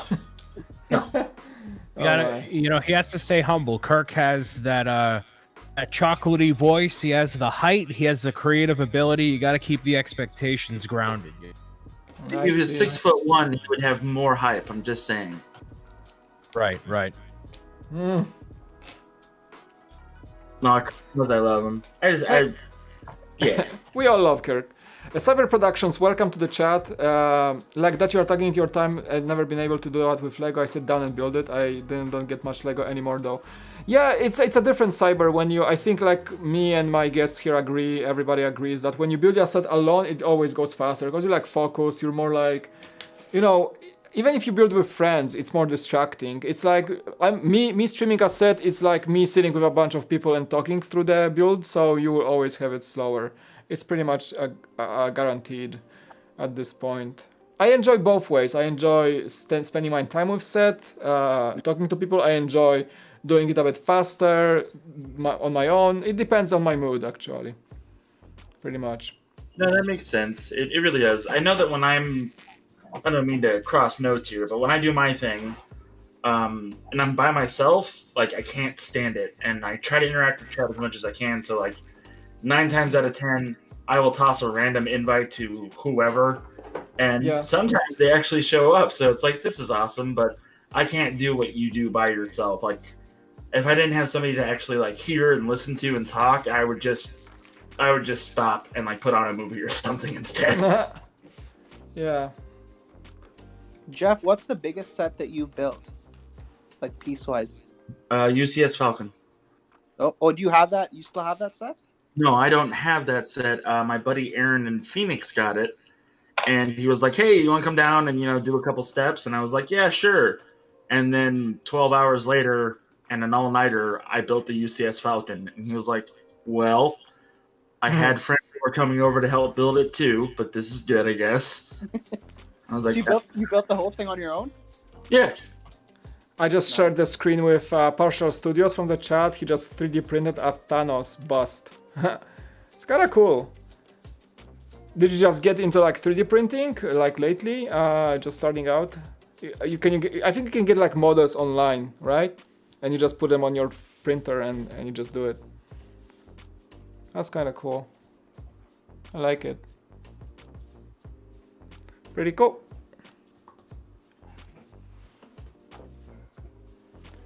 All right. I think the largest set I've built, is it Diagon Alley? I think Diagon Alley has more pieces than Hogwarts, right? I think Got so. the Star Wars Star Destroyer set, bud. Oh yeah, did No, you? that didn't have nearly as many pieces as you would think. Yeah, I built the Falcon, so that's still the biggest for me. I didn't build I don't have the Colosseum. I still don't understand why they did the Colosseum at 9,000 pieces. They could have done it like at 2,000, and it could have been part of the architecture line, but I guess they're just shooting for the largest set, so. Yeah, and they're gonna. I wanna see they top it with the 8080, honestly. No, I mean, the guy that designed it was on the 24-hour live stream, and during a slew of questioning from Andres, of all people, he answered that question. He said that he wanted to build it exactly to the scale that Lego and he had in mind. So that's why it is as big as it is, because it's literally like 1/12 or something along those lines as far as scale goes. I mean, he tried doing smaller versions of it, but it wasn't working. So finally, his supervisor, because that guy that was talking to all of us, like, he does the architect sets. Like, it's like him and like 3 other people max. Yeah. And he was on there, and he was like, "Well, we wanted to get the scale exactly right, and blah blah blah." And like, I don't blame him. Like, the Colosseum is one of those iconic things that everybody knows, and I'm sorry if you don't know your history or whatever, you'll probably appreciate it less. But the Colosseum is a work of art, and the fact that now it's in Lego and it's the biggest piece count and yada yada, that's a big deal to the world community as opposed to the United States or North America. Absolutely. Community. Yeah, absolutely. Absolutely. Yeah, do you guys like the Colosseum at all? Like, I don't know, like, I watched David's review at Solid Brick Studios, and he was raving about this set. He was like, yeah, I don't think he was trying to be like over positive. He actually enjoyed it quite a bit, because he was streamed it, and he said like, dude, I was afraid that it would be boring build, but it wasn't, and he enjoyed it quite a bit. So he kind of convinced me, but I'm still not like thinking like getting it. As amazing as it is, if I don't love what the final product of it is, I don't care how interesting the build may be or whatever, I'm not gonna buy it. And I know for a fact, like, I would buy that and build it, and then it just goes into storage or whatever. Yeah. There's no, like, I don't really care for it at all. It's very beige, and I know not all of it is beige, but whatever. The only set that is kind of on my list of like, I want to build this, but I don't want to buy it and I don't want to keep it, I just want to build it, is the piano. It's the only set like that. Yeah, I think we talked about it. Yeah, same for me. Kind of. You're not the first person to say that, Brian, actually. Like, there's a couple of people in the community that want that piano just to build it and then forget about it. Like, and I don't know where that's coming from, because I'm one of the few people that was like, oh great, we have a Lego piano, fantastic, and then I didn't care about it. I think as a set, it looks really nice for a display, and if I were a professional businessman who indulges in Lego every once in a while to reminisce my childhood, then I think having that on display would work really well in some fancy office or something. Yeah. Yeah, but not for me because I like all the Mario stuff. So, but yeah, like that's what Lego is aiming for. That's what the AFOS of understood by Lego are pretty much people who can splurge on such set and be proud of displaying it. So it's gonna find its audience. But like I think I'm not at this point where I can spare extra room or like be proud, super proud of a Lego display set that much that people would see it. Like, yeah, probably like if somebody has a fancy office, has like customers, visitors, and he wants to like have like an eye-catching piece when somebody comes into like a lawyer's or realtor's office and like the first thing they see is a beautiful piano and some fancy glossy table, then yeah, people will just comment on it. It's like, oh, that's is that a Lego? Wow, right, yeah. But for somebody who like has limited display space, in my case, is a Lego YouTuber, and only I will be the one and my family will be the ones looking at that piano every day, you know, probably I won't get it for that, but I can see the appeal to people who want to be proud of a Lego set and display it proudly for other people to see, right? So I get that point, and I think those people will buy it. Others, not so much. Brian, we still have to get you that Peach's Castle, like a big one. dude, I want to go.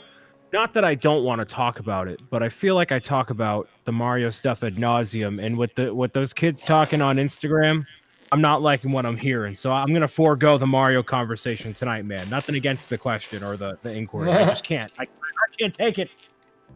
Oh, Brian, you love Lego Mario? When did that happen? It's too much. Too much. Brian, do you play the games as well? Only a smidge. Armand, only a tidbit. Daniel in the chat says generalization or projection. What do you mean? My statement on the piano? What do you think generalization? I just said that there are different types of adults that would get this set. I'm the adult that will not get this set, but I can see the adults that will get this set. I don't think I'm generalizing or projecting anything here, dude. Like, I'm not sure what's up with your statement. That's so weird.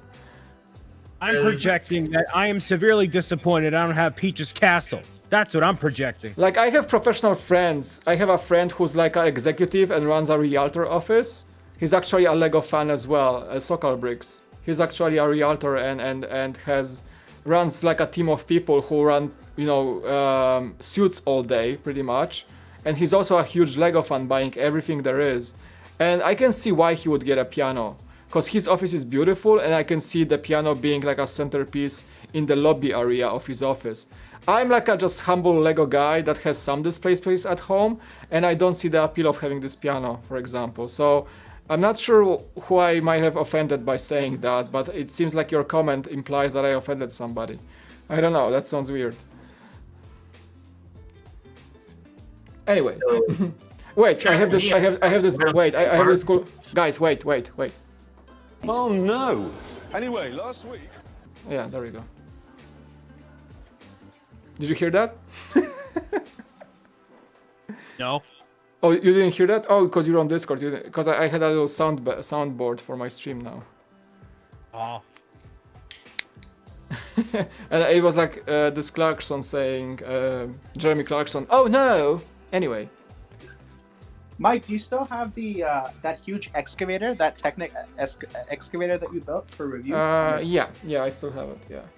Do you still like that set? Yeah, but also I'm glad I was able to get it through like a review copy. I don't think I would ever buy it, for example. Was it quite a strenuous build? Because Technic sets usually are more exhausting, right? It was pretty challenging, I gotta say, but at the same time, I gotta say, it wasn't frustrating. It was just time consuming. It was actually like some of the functions were satisfying. Honestly, if I was to stream this set, I would be much more exhausted and frustrated by doing it. But I wasn't. I was just like recording it and just like building it on my own.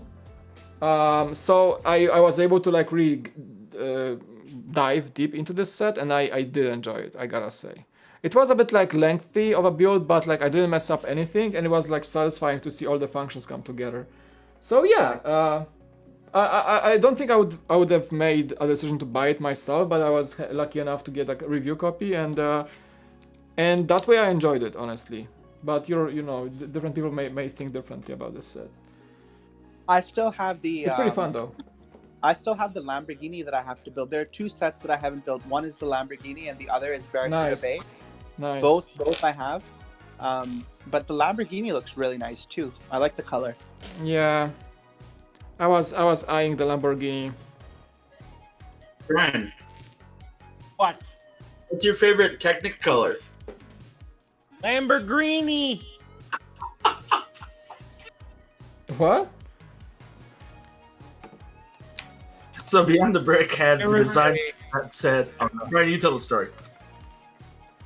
Oh, you I mean was that, not- live stream with the designer of the Ferrari? I wasn't watching this stream, unfortunately. No, not that one. There was a set. Oh, what? No, the quarantine cast that happened last year that involved me and Josh and I think Sariel's workshop. And Oh, Sariel was he- in the chat. he- Wow, that's cool. no, he was in the stream, and the entire Mike. When I say literally the entire time, I sat there and just said nothing for a solid hour 45 minutes. Oh Me wow. say nothing for an hour 45 minutes. That 'Cause matters. build That Technic. matters. I don't care about Technic, like anything like that. And one of the comments in the chat was like, the only thing I came up with was like, what's your favorite color of Technic to build with? And he's like, well, actually, if you really dive deep into the various colors of Technic that we have under the and I'm like, oh, that was a tangent. Oh, my bad. Oh man. That's funny. Shout out to Yeah. Sariel. Sariel is he's Polish. He's actually Polish. He's like he's insane of a builder. I mean, anybody that can design a Technic set and have it function and work, Yeah. those guys have my respect, because like that ain't me. I can make a helicopter with twirly blades. That's the extent of my motor skill knowledge. Mm-hmm. So like, it was cool to have that guy on there, but it's like Brian said, for an hour and 45 minutes, it was most of the chat going, what's happening right now? Because this guy was going into detail about everything, and it's like, this guy knows that none of us have degrees in engineering, right? Like, he's aware. Was of this it. Serial or was this an actual designer? Yeah, it was the actual design. Oh, like an actual Lego. Okay, I understand. But, yeah, it was hilarious for that reason. But good times, good times. Hey, Brian, what's your favorite episode of the Quarantine Cast that you've done so far? Jeff, as a professional, it's so tough. Pick an episode. I'm obligated to say it's a 24-hour live stream because we raised over $11,000 for Creation Charity. That was insane, by the way. That was insane. I don't think we talked about it, Brian. I wasn't able to talk to you about it, but Ben, dude, congratulations of that. I think. Thank you. Like I'm saying this to you, but like to the entire Beyond the Brick crew, cause like you were a big part of this stream because you were the one sitting through the whole thing, basically. Did Joshua stay the whole time with you, or was only you doing the full 24? Oh, he stayed the full 24. Oh, so you along both with me. did. Okay, I got you. Yeah. So congrats, I think, you guys freaking nailed it, man. That was. Yeah, I think between my shenanigans on the 24-hour stream, and I'm very proud that I ended up going a step further than what normally happens. And I reached out to other people in the community that, although the Beyond the Brick Quarantine Cast 24-hour, it's an open invitation, a lot of people don't sign up or they don't feel welcome because they may be a smaller channel or like they don't have a channel or blah, blah, blah. Yeah. I was like, no, you're cool. I want you on here to, express your voice and give you a little bit of a platform. So like I went beyond what, people signed up beforehand, and it actually Thanks, worked Kevin. out really Thanks for well. stopping So by. even all Appreciate through it. the night, if you Have a end good up night. watching all 24 hours of it, there's something relatively interesting happening almost the entire time. So I'm very happy with that result. And yeah, the amount of money raised was ridiculous. And I'm very, very proud of what we were able to do. It was a real pleasure to be there, and it was a real pleasure to help you guys get that money where it needed to be. Yeah. I was there too. I'm so happy that it was so successful. is very rewarding. 11 grand is nothing to scoff at, and I can only hope that the Lego community can, do more even throughout the year, whether it's through, a small charity stream or just something in general. I think it's important that, as much as we provide for ourselves and buy Lego and do everything else, like acknowledging that there are great causes out there and coming together when they are. Yeah. Is Simpsons Sony? Infamous Convict is asking. Simpsons is owned by Sony? I don't know. It's owned by They're Disney. owned by Disney. Disney owns Simpsons, right now. Because I think they're available on Disney Plus, for example, right? Yes, sir. Yeah. So there's that. Yeah, so Disney must own Simpsons now. Is there anything that Disney does not own at this point? I don't know. They're becoming this like mega corporation from Cyberpunk or something. It's like they have a monopoly pretty much on everything. It's they're gonna be in the next Cyberpunk. Mike, by the way, I played that game. It's unplayable on a PS4. Like I completely bet, unplayable. dude. I returned my copy. I play on Google Stadia now, and it's great. How actually. is that on Google Stadia? It's great. Like, It's great. Like I don't know how. Like I have a fast connection, so I play games on Stadia right now, and it's like playing locally. It's great. I'm surprised how well it works. Cyberpunk works great. It's pretty much optimized for Stadia. It's like if you were playing on a PC in like medium high settings. It's good. It's good. And Stadia has a lot of other games. Every game I tried on Stadia works just great. I don't know, like this. I'm so invested in this. I think like it's worth paying this like $10 a month to get Stadia Pro access for all those free games like PlayStation Plus. But if I don't plan to like upgrade my PC in the next few years, this is the way. It's great. And they're gonna expand Cyberpunk on my Xbox One, and I don't have a lot of problems, but there's the occasional glitch or two. Xbox One seems to have a better performance than PS4. PS4 is the most abysmal when it comes to Cyberpunk. Yeah, the OSs are totally different, and the BIOS are different for each game. Yeah. Well, Jeff, for me, it's like at times the frame rate drops to 9 frames, and it's like I'm looking at a painting rather than playing a game. So it can get that bad at times. Really? On PS9? On Stadia, it's like stable 60 frames per second. And you stream the game, and it looks really good. Sometimes I forget I'm streaming the game. It's so like seamless. And I think Google nailed it, and I think they're gonna expand this platform, and I can't wait to see what's to come. I want them to like. There's a rumor they're gonna, because right now the Cyberpunk, for example, is not having the highest settings of visual fidelity, but I think they're upgrading, so people will actually Stadia. The more time passes by, the Stadia quality of graphics will improve, and in the future you may be able to play Cyberpunk with like ray tracing on if you were playing on a GeForce 3000 series, right? So all that for just $10 a month, I'm down. Without having like a multi-$1,000 PC.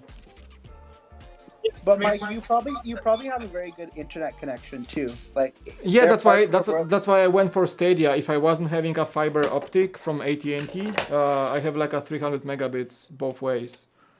So it's like, I have a very fast connection right now. So that's why I tried Stadia, and that's why it works for me so well. And I'm like I'm not even on Wi-Fi. Like everything I do in the studio, everything is on Ethernet, fast gigabit like network. So that's one thing when I moved here to this place. That was my main goal. Like I'm moving away from crappy Wi-Fi like right away. I'm getting an upgrade, and actually my internet costs me less than I used to pay in downtown San Diego. It's fiber optic, and the first thing I did in the house was get a gigabit router and utilize all the like fast high-speed cables in the walls, and I made the entire network in the house. And every way you go to every room, you connect to Ethernet, and you have like a gigabit speeds network everywhere. So that was like the first thing I did when I moved here, and like it pays off so much, because when I like uploading a YouTube video now takes me like 3 minutes, and the video can be like 4K, 5 gigabytes. Wow. So there's that. Your internet's on steroids, basically. I was like, the one thing I will do right in this house is the internet, and I never wanted to ever be frustrated by like releasing a video on Cool Factor and waiting like 40 minutes for it to upload. I was like, I'm not doing that ever again. So I went for the fastest speed I can afford with like reasonable price. And first thing I did was Ethernet the entire house. So there's a router upstairs, but every room has like fast Ethernet access for like full speed internet. Nice. So yeah, that was my main goal, and I'm so happy. I was like, my project, I was freaking out because I don't know how to do networks a lot, and I just learned from scratch, and I did that myself. So yeah, and I'm happy now because like, yeah, working in the studio is a breeze with this fast internet. And that's why, that's coming back to the Stadia talk. Yeah, that's why I have it. I think people with slower connections will also have it nice, because I think you only need like, you actually need like 20 megabits upload to have stable Stadia 4K even. But with this speed, I can plug in like a big TV or like a big monitor to a PC or whatever, or even to a laptop. And I can play 4K in 4K with like zero lag basically, which is great. Yeah. So Mike, are you still working from home at the moment with the pandemic and all? Or Mm-hmm. Yes. Yeah, it's still going. Like, yeah, I mean, actually, like, cause California is on a kind of a second lockdown, so it's not like a lockdown when you can't leave the house because you can't go to the store. But offices like mine are not allowed to have people in the office.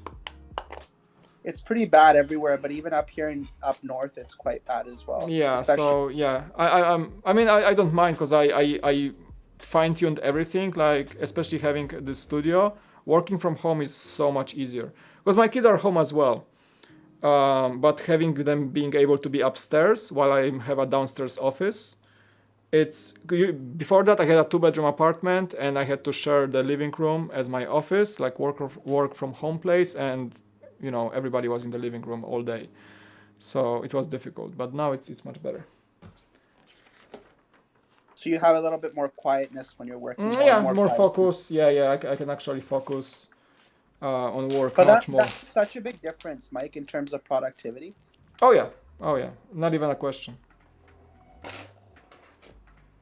Not even Ryan, a question. how about yourself? Like, are you also located in the States, or are you located somewhere else? Say that one more time. Are you also located within the United States, or are you up north in Canada? No, I'm in the U.S. I am in Boston, Massachusetts, so the exact opposite end of the United States compared to Mike.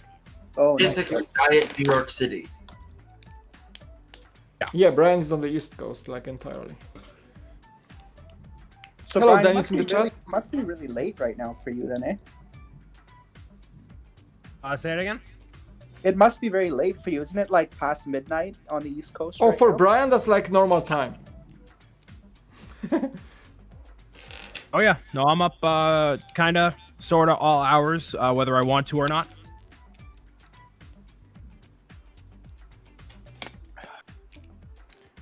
Say hello to Dennis in the chat. Welcome. We have Ron asking, what's the new Marvel Lego set? There's this rumor floating around that the next direct-to-consumer is a Marvel, like the comeback to the Hulkbuster sort of thing.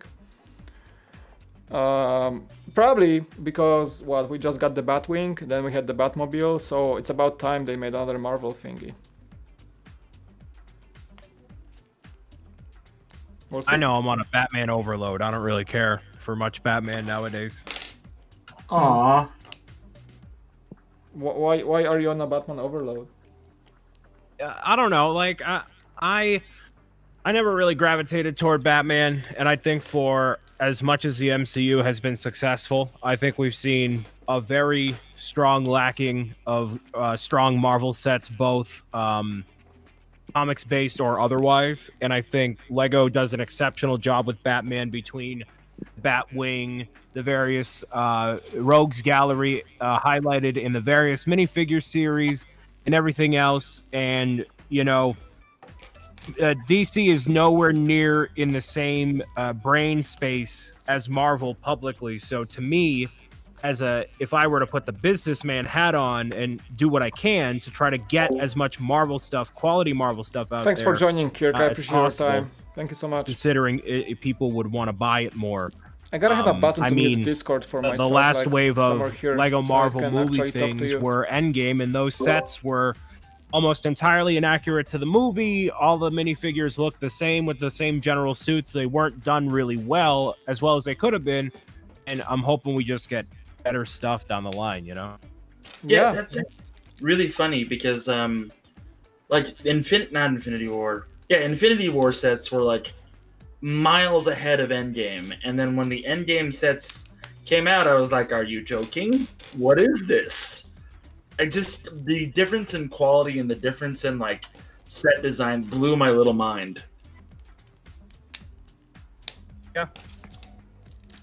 I think it's unfortunate because like Marvel is such a powerful brand, especially in the 2010s, and now that Endgame has come and gone, and you know they could pull a Harry Potter now and go back through every single MCU movie, make one decent set per movie, and you have what 18, 20 sets right there that are like high quality with figures that we never got before, scenes from like these movies we never got in Lego form before. Like it's ripe for the picking, and I hope they do it. But instead, we're getting not one, not two, but three different minifigure series based off of Batman, whether it's the movie or otherwise. And it's like, man, come on, let's knock this off. Yeah. Well, I mean, there's like 4 based on Batman, but that's not important. Yeah. The other thing that I was going to bring up is that Marvel and Hasbro have had the contract of Hasbro can only make the action figures, right? So that means that basically Lego couldn't make Marvel minifigure sets like they did with DC, etc. But that was Hey, Dennis, thank you renegotiated so much, last man. year or maybe the year before. Yeah, So it's a I great set for the think, 10th anniversary. I I hate appreciate those it. kids Thank on you so much. Instagram with the rumors and whatnot, but I think that it's accurate that we're going to get a line of Marvel CMF figures. I really do. And I hope they're better than Night- any of those Batman series to ever come out. Yeah, Night Dust Gaming says that's probably because Endgame was like 85% spoilers, so Lego didn't have a top to go off. Except small descriptions and some ship designs, and that was it. Probably. Yeah, Lego is getting a lot of stuff very ahead of the game. They do some concept art, they received some bits. They don't see the script of the movie probably, but they need like a year to design sets for the movies usually. So that's why a lot of Lego superhero or movie-based sets are completely disconnected to what you see on the screen in the actual movie, because first they don't want to spoil stuff, they want to introduce the characters, they want to introduce some ships or locations, but it's usually a mix-up or based on information whichever Lego is getting from the production company way ahead of time. And you know, scripts change, and sometimes they get information based off some preliminary plot points, whatever, but then the script gets finalized and the movie gets made and it's completely different, right? So Lego has to work off things very ahead of time, and it can be very different from what you see on the screen actually. That has to be something, yeah. You know, I would want to see a set like the first Doctor Strange set that we got, but on top of the Sanctum Sanatorium, and where the Ancient One soul punched Bruce Banner the Hulk, and you know, just got like a little diorama set of that. That'd be cool. Guys, I just want Star Trek sets now. That would be cool. Yeah, like that's something that unfortunately. Yeah, oh, that would be cool, but I don't think it's gonna ever happen. I don't know. Lego is somehow reluctant to really. Maybe it's because of Disney. Maybe I don't know what it is, but I don't think that's gonna ever happen. I think it's a licensing issue. Maybe someone is not willing to really go that route, either from either side, either Lego or who actually owns Star Trek rights to the Star Trek. Fox? No. Paramount. Who? CBS. CBS? Yeah, whoever it is, I think there is some just like unwillingness to go that way. CBS is partnered with Mega Bloks and Hasbro, so there you go. Mm-hmm.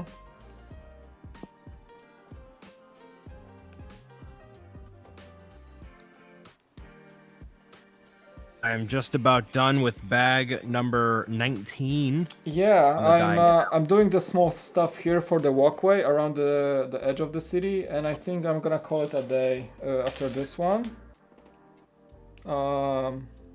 Yeah, I wanna stream tomorrow as well, probably around the same time. We'll see how it goes, depends on the day. But yeah, man, this thing's gonna take me forever. I don't know. Jesus. Yeah, I'm gonna take off, fellas. Y'all have a nice night. See you when I see you. Sure, have a good one. Dude, thanks for coming. I appreciate your time, man. Yeah. See ya. Peace out. Have a good one.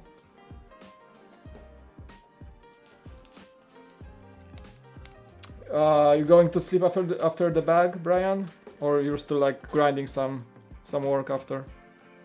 No, I think I'll probably be up for a little bit longer, but I may end up, just going home and taking a hot shower and just chilling out, Gotcha. So you're still in the office? Yes. Yep. How is the new car, by the way? How's the Toyota? Running beautifully, thankfully, no issues so how much far. MPG are you getting? How economical is that car? I just wonder. I'd have to look at the stats for a specific number, but I've noticed that I'm filling up the car pretty much just about the same, if not a little bit less than my 2013 Camry. And considering this is an SUV and it's a newer model, it may just balance out compared to what I was doing before. Is that a hybrid or not? No? No, just a standard. Gotcha. They have the like insurance check that I got for the wreck was not that fat, Mike, come on. Well, I guess it was an older car, so insurance never pays a lot for older cars, for sure. But yeah, those are like V4 like engines, right? It's like a 2 liter, 2.5 liter. Yeah, something like that. Yeah, I was eyeing the RAV4 for a long time. Yeah, I mean, it's a beautiful vehicle, and I'm hoping it'll last me as long as it can, provided nobody else rams into this. Yeah, so here's hope. Absolutely. Hopefully you have a good insurance covered on this one as well. Oh yeah. Yeah, it'll be good. I'm looking forward to a day where I can actually go out and drive someplace for like 2 hours and just take a road trip, because there's nowhere to go right now. So I'm just basically going to the mall or going to the office, but I need like a good road trip, Gotcha, I feel you, man. All right, guys, I'm gonna head out. Mike, thanks so much for having me on stream. Hey, thanks for coming over for a few moments. Yeah, I appreciate it. And Brian, it's always nice to talk to you as well, my friend. Yeah, of course, man. Have a good rest of your night. Bye-bye. Have a good one. Peace out. So it's just us, Brian. Yes, sir. It's how it meant to be in the first place. Yes, sir. Yeah. So for your birthday, are you doing like a long stream, like a 12-hour or something, or? No, I have a 6-hour stream planned. It's gonna start, and I haven't really announced this, I guess, formally or said it out loud yet. But I have so many announcements that there's actually gonna be a special video that airs soon after I start going through all the announcements, and it'll be on my YouTube channel as well. Dude, that's awesome. So you are doing some big moves, huh? Yeah, they're not. Yeah, it's a lot. It's a lot of info, and if anybody is interested in me or my brand or say it, yes, say it. Like tune into the live stream. It's gonna be a whole big fun event. And so then Brian, yes. Give us the time. Yeah, it'll be at 6 p.m. Eastern Standard Time on my Twitch channel. You can watch that. Yeah, I'll be there. Thank you. Yeah, it's gonna be. It's a lot. Apparently, somebody is making me a Bricks O'Brien cake that they're sending me. There's enough people that have sent in gifts that I'm gonna open gifts on the live stream. I'm making sure you get a package from me by that time. Oh, thank you. Would you prefer the PO box or would you prefer your home address? PO box is cool, or should I just send it? Send it to the home address. We've had a package thief, but I don't think they're gonna steal that package. So you're good. Okay, so I'm gonna send it to your home. Gotcha. I'm gonna probably make a priority so it makes its way to your place. Thank you. So you can hopefully open it on the stream. That would be great. I would love to see your little happiness unveil, hopefully, or maybe disappointment, whichever it is. Oh, it won't be disappointment. I'm gonna get some pizza, some cake, and it'll be a big birthday. You know. Nice. Ideally, I want to have.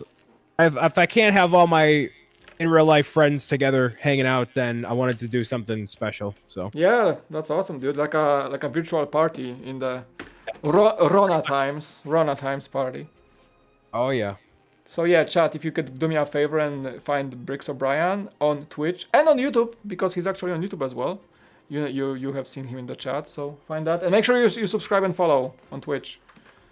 Thank you. I'll be that shameful guy. I'm gonna link it in the chat here. So if you want to follow, go for please it. Absolutely. do so. Link your both channels.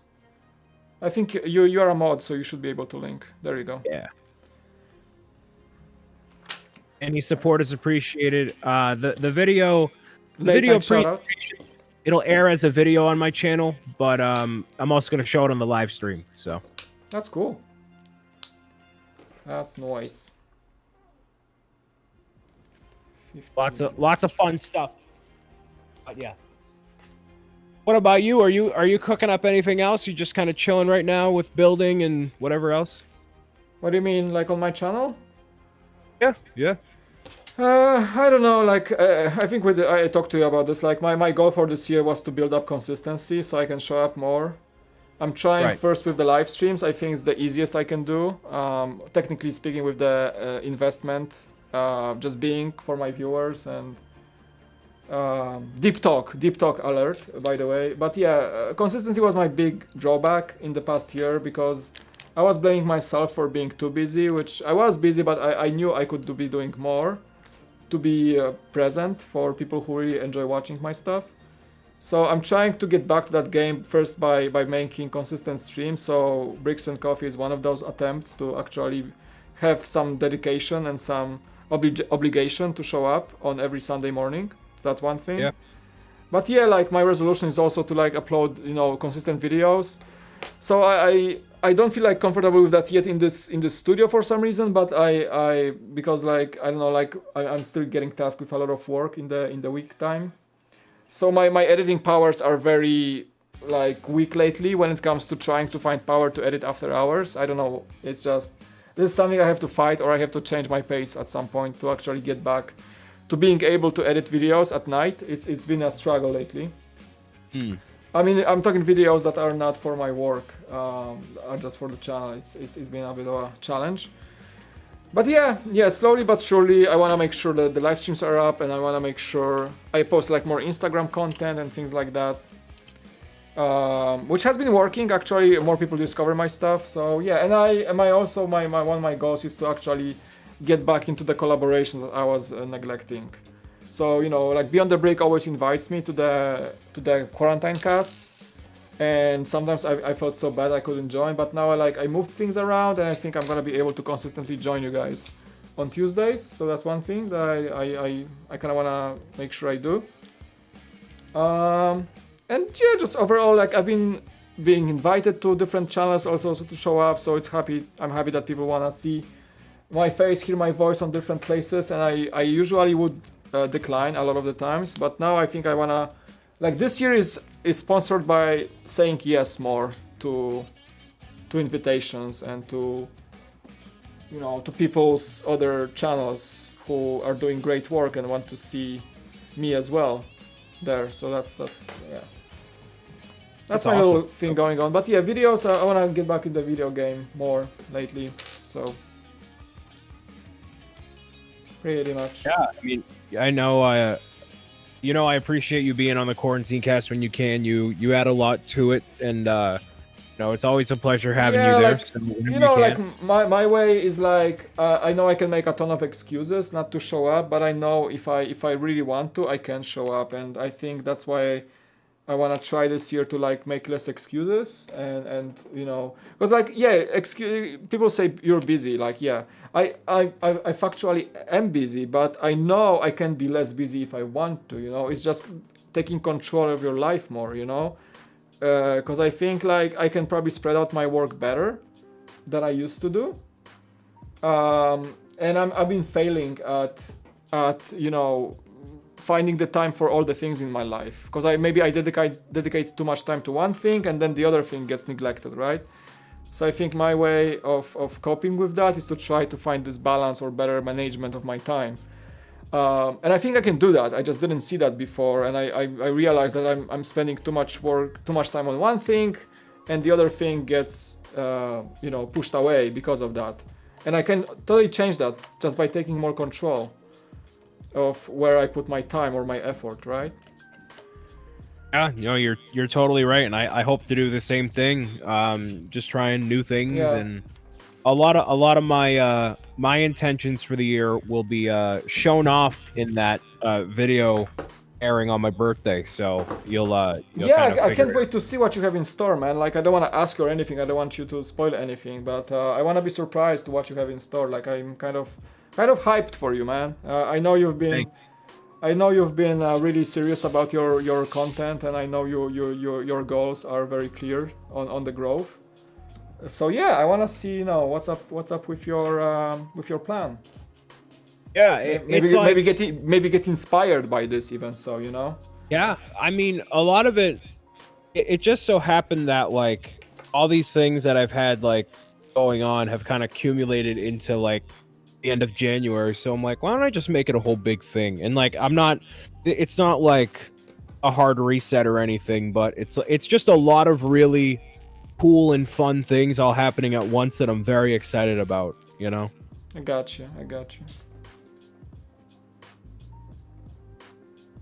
Who's still here? People are like falling asleep. Yeah, it's getting really late at night for many people, so this is the time on my stream when I go that deep into the night. It's usually very chill. People logging off from the US and people from the Europe coming in. But yeah, I'm about to finish this bag and we're gonna call it a day. So I can also let Brian go to sleep actually. Do you have like a long drive home from your office or? No, it's 10 minutes provided okay. Nothing happens. Gotcha. Yeah, I remember my all-nighters at Break Vault, dude. Like, that was crazy. I enjoyed it because I enjoyed working at night a lot. But yeah, I did some all-nighters at Break Vault back in the day. There's something weird about the like nighttime office when you're like alone and working and just putting Lego together most of the time in my case. Yeah, that sounds fun to an extent. I actually, the only time I ever pulled an all-nighter was a 24-hour stream. It's the only time ever. Oh, really? I mean, yeah, I did. Okay, maybe I didn't pull like all-nighters on Brick Vault, but I did like late night edits. Oh yeah. I've done that. I've had a game launch at midnight, and I've been up until 6:30 in the morning playing the game, recording it, and editing and publishing it just to get it out. That'll happen. Yeah. That's happened a bunch of times. Yeah. Yeah, but I think the older I get, the harder it is to pull on all-nighter. Oh yeah. And I take my health more seriously nowadays. So it's more sleep, less grind, I guess. Right. No, 100%. Yep. Pretty much. I think I'm almost done with this one, and yeah, I thought it would take longer, but this bag was big. Bag number 10 is big because you're doing this huge walkway around the first floor, and it's just crazy.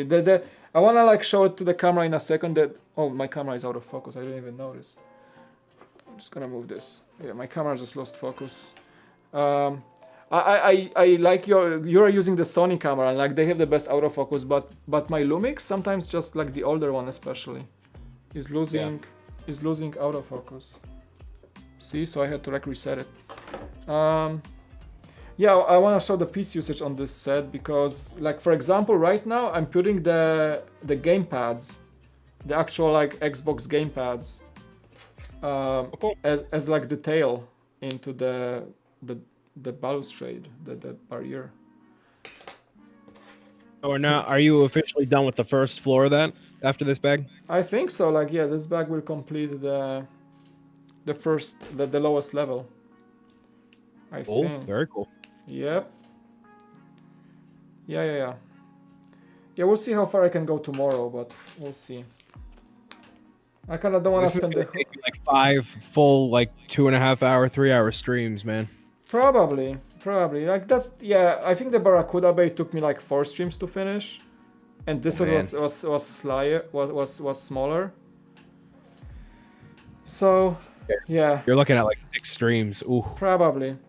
I know like people say, "Oh, he's so slow," but I don't mind. I don't really care. When you're building on a live stream, it's totally different than you building alone or with a friend or something. You got to be interacting with the chat and other people. Yeah. It is very different. It's been said so many times that streamers need like you gotta cut some slack for a streamer building a Lego set. I keep saying like, how do you feel, Brian? Because you stream games, right? You play games. Probably time flies faster when you play games, right? It's like more interactivity with the chat. By the way, you're very interactive with the chat, so I enjoy, and I'm like impressed how you can handle the chat and the game at the same time, even like Fortnite or something. I'm kind of like, how do you do it? But I'm saying that playing a game, like the content just happens on the screen, right? Pretty much. Whereas where you are streaming a Lego set, you have to like create that vibe first. Yeah, no, totally. Especially if you're doing it solo, like you gotta be entertaining on top of showing off what the set is and talking about Lego or whatever. I mean, when I stream Fortnite, my mind becomes scrambled eggs for 90 minutes. Like, so if somebody tells me something in the stream, I'm like, I won't remember it 10 minutes later because I'm always just going and going and going. So it's just totally different in every way. The metaphor that I've kind of heard people relate it to, it's doing a live stream, and especially a gaming stream as interactive as I do it, it's as if you're going into a meeting and giving a very highly interactive sales pitch for 90 minutes and doing it like almost every day. Like it's a lot of energy. Yeah. It takes a lot of energy. I get you. Hello, Anthony in the chat, by the way. I see you. Welcome. Thanks for a late night join to the stream. Did you? I saw that Twitch was launching like numbers for creators, so they would show your numbers for 2020. Did you get those numbers for your channel? I did. How does it look? I can pull it up here. In terms of the growth and everything for the channel, it's been crazy good. No complaints on that. But for me, when did you like join Twitch fully? So I've been streaming on Twitch since 2019, but I was streaming on YouTube as well and Facebook. So I kind of went back to doing that for a little bit at the beginning of the pandemic, just so, because some people on YouTube refuse to watch on Twitch. So I'm like, let me make it convenient for you. So I really started full-time only Twitch in May. I see. And now you can't watch me on YouTube. You can't watch me anywhere else live. I upload a replay, but you can't watch it live on there. Gotcha. So I know that I streamed 300 hours on Twitch last year, which seems relatively small, but that's also not counting all the quarantine casts and the 24-hour stream and everything else. Gotcha. So how did that translate to your growth, like going full-time Twitch? Let me find the email. Here like, I wonder, like, if you noticed that change when you went full-time Twitch. It changed full-time. Well, not necessarily. It really ramped up toward the end of the year. So what really helped for me was coming out with a schedule at the beginning of the week. That's what really solidified, because then people knew exactly what was going on and could look forward to it throughout the week. So that's when things really picked up for me. So if anyone out there, I suggest you doing that. Make a schedule. That'd be, that's like on my top of my things to do with the channel, like work out a schedule I can keep, right? And the thing is, that's one of my goals. Put out an image of the schedule. Like, that's what I do on social media. So I ended up streaming for 296 hours. I gained 1,215 followers, and I have a total watch hours, I think, for me, from other people is 7,500 hours. So, and that's Dude. me only streaming 3 times a week for 90 minutes at a time. That's no rookie numbers. That's no rookie numbers. No, thank you. Do you think like me, because I don't want to like leave YouTube from streaming because this is where I am mostly and my monetization and everything, right? But do you think it would be worthwhile for me to do a restream to Twitch at this point, or is it not worth it? Like if because I can get partnered on Twitch that way, but I can get an affiliate, right? It doesn't have, like, I don't break any rules that way if I restream to YouTube, right? Or not? No, until you take on an affiliateship with Twitch or otherwise, then yeah, you won't be breaking any rules. But once I become an affiliate, I have to stop streaming on YouTube. Is that it? Yeah, and totally honestly, the vast majority of people that restream as an affiliate, they never get caught. So if you wanted to, you could. I don't condone it, but you could. A lot of people do it. But I do my recap uploads. But considering like most of your audience is on YouTube and you have nothing on Twitch right now, I think it might be better for you. I just wonder if that's even worth it, like just streaming to start gaining people on Twitch. But I'm not sure if that's even working. If you're not dedicated fully to Twitch, I don't think you can grow your channel on Twitch.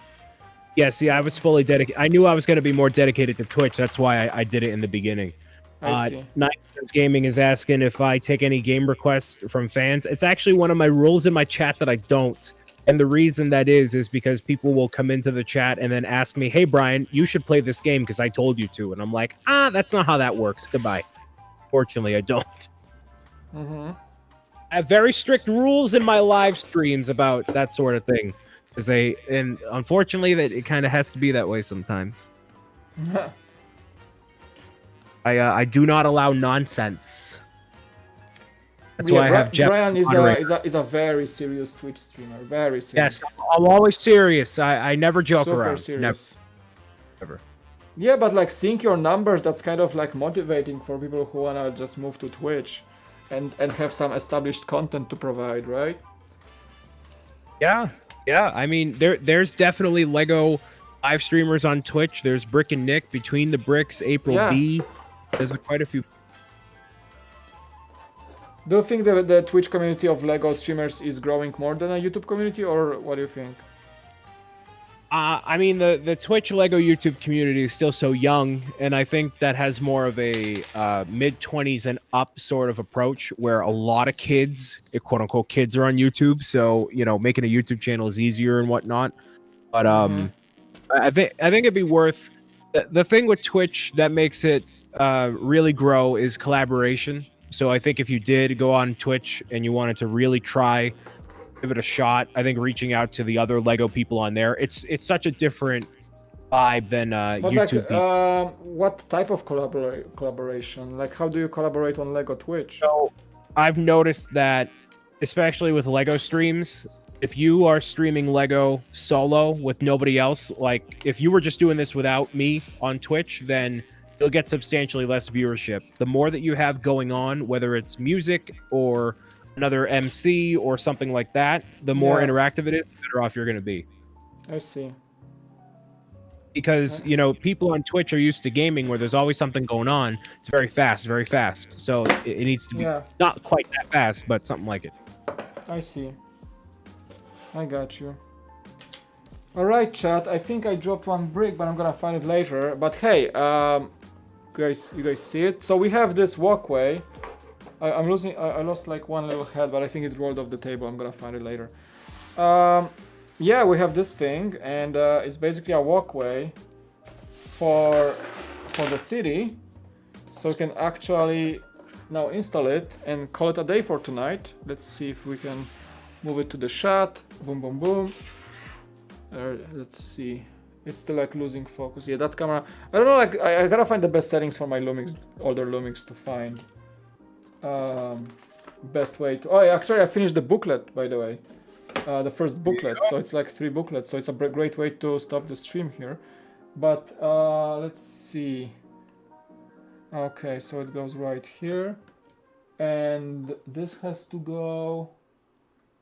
Oh, in the actual... Oh, there we go. I think that's how you connect it. Boom. Nice. So it's like you can take it off fully later on. Yeah, looks pretty darn epic. Like, can we focus here? Can we focus? No, I don't know why this camera is not capturing this like upper level when it comes to focus. Hello. Wait, if I press the button. Yeah, that's better. I have to like press it manually. Yeah. So far so good. It's actually the first level is done. So we can call it some progress. Absolutely. Very nice. Yeah. Awesome. So yeah, thank you so much guys for joining. I'm gonna actually tune out for tonight, and I want to just thank Brian for hanging out with me for some time tonight. I appreciate you joining. And we had Jeff, we had Arman, we had I think just Jeff and Arman and Brian were here today. And yeah, we did some building in the we did some progress actually, so that's pretty awesome. Yeah. So with that in mind, thank you so much guys for the support. I appreciate every single one of you. We had some super chats. We have $20 from Trent. As always, he's like an insane supporter of my channel. I appreciate it, dude. We have £3 super chat from Brickheart, and he also supported me yesterday. So thank you guys for the support. I appreciate the donations, and that really helps me keep up the lights here up on the channel. And yeah, Brian, anything you want to say? Nah, just everybody out there, have a good rest of your day, your evening, and everything else. I'll be seeing you on Beyond the Brick or otherwise. Keep it classy and hang in there. Exactly. Let's do a shout out. We're doing, first of all, I'm doing a tomorrow morning stream, one more stream at 9 a.m. Pacific, Bricks and Coffee with Lego News in the talks. Then we are doing Quarantine Cast with Beyond the Brick. That's gonna be me, Brian, Joshua, and whoever else join us on Tuesday. That's the 10 a.m. PST time, Tuesday. Then we are doing, I don't know, something else. Brian's birthday stream on January 23rd. Was it 6 p.m. Eastern, Brian? Yes, sir. Yes, sir. So make sure you can post maybe the links in the chat once more. But we can meet each other at Brian's stream on the 23rd of January at his Twitch channel, Bricks O'Brien on Twitch. Make sure to find him and give him a follow, and check out his YouTube channel as well. Yeah. Thank you for having me, Mike. I appreciate it. Yeah, I see Night Does Gaming wanted to join the Discord, but actually we're tuning in for tonight. Maybe next time, my friend. You're always welcome on Discord, so we can always... Whenever I do those Discord chats, I don't do them very often, but when we have people like Brian, the guest of honor, I really like to invite him and have some conversations going. So yeah, thank you so much, guys. I hope to be able to stream this set tomorrow, so pay attention to my socials on when the stream gets scheduled. Probably it's gonna be about the same time at the evening tomorrow, Sunday. All right? Yeah, there is a link to the Brian's Twitch in the chat, so you can check it out. All right, Brian, it was a pleasure. I'm gonna tune out right now. Thank you. I love you guys all, and I'll see you in the next one. All right, peace out.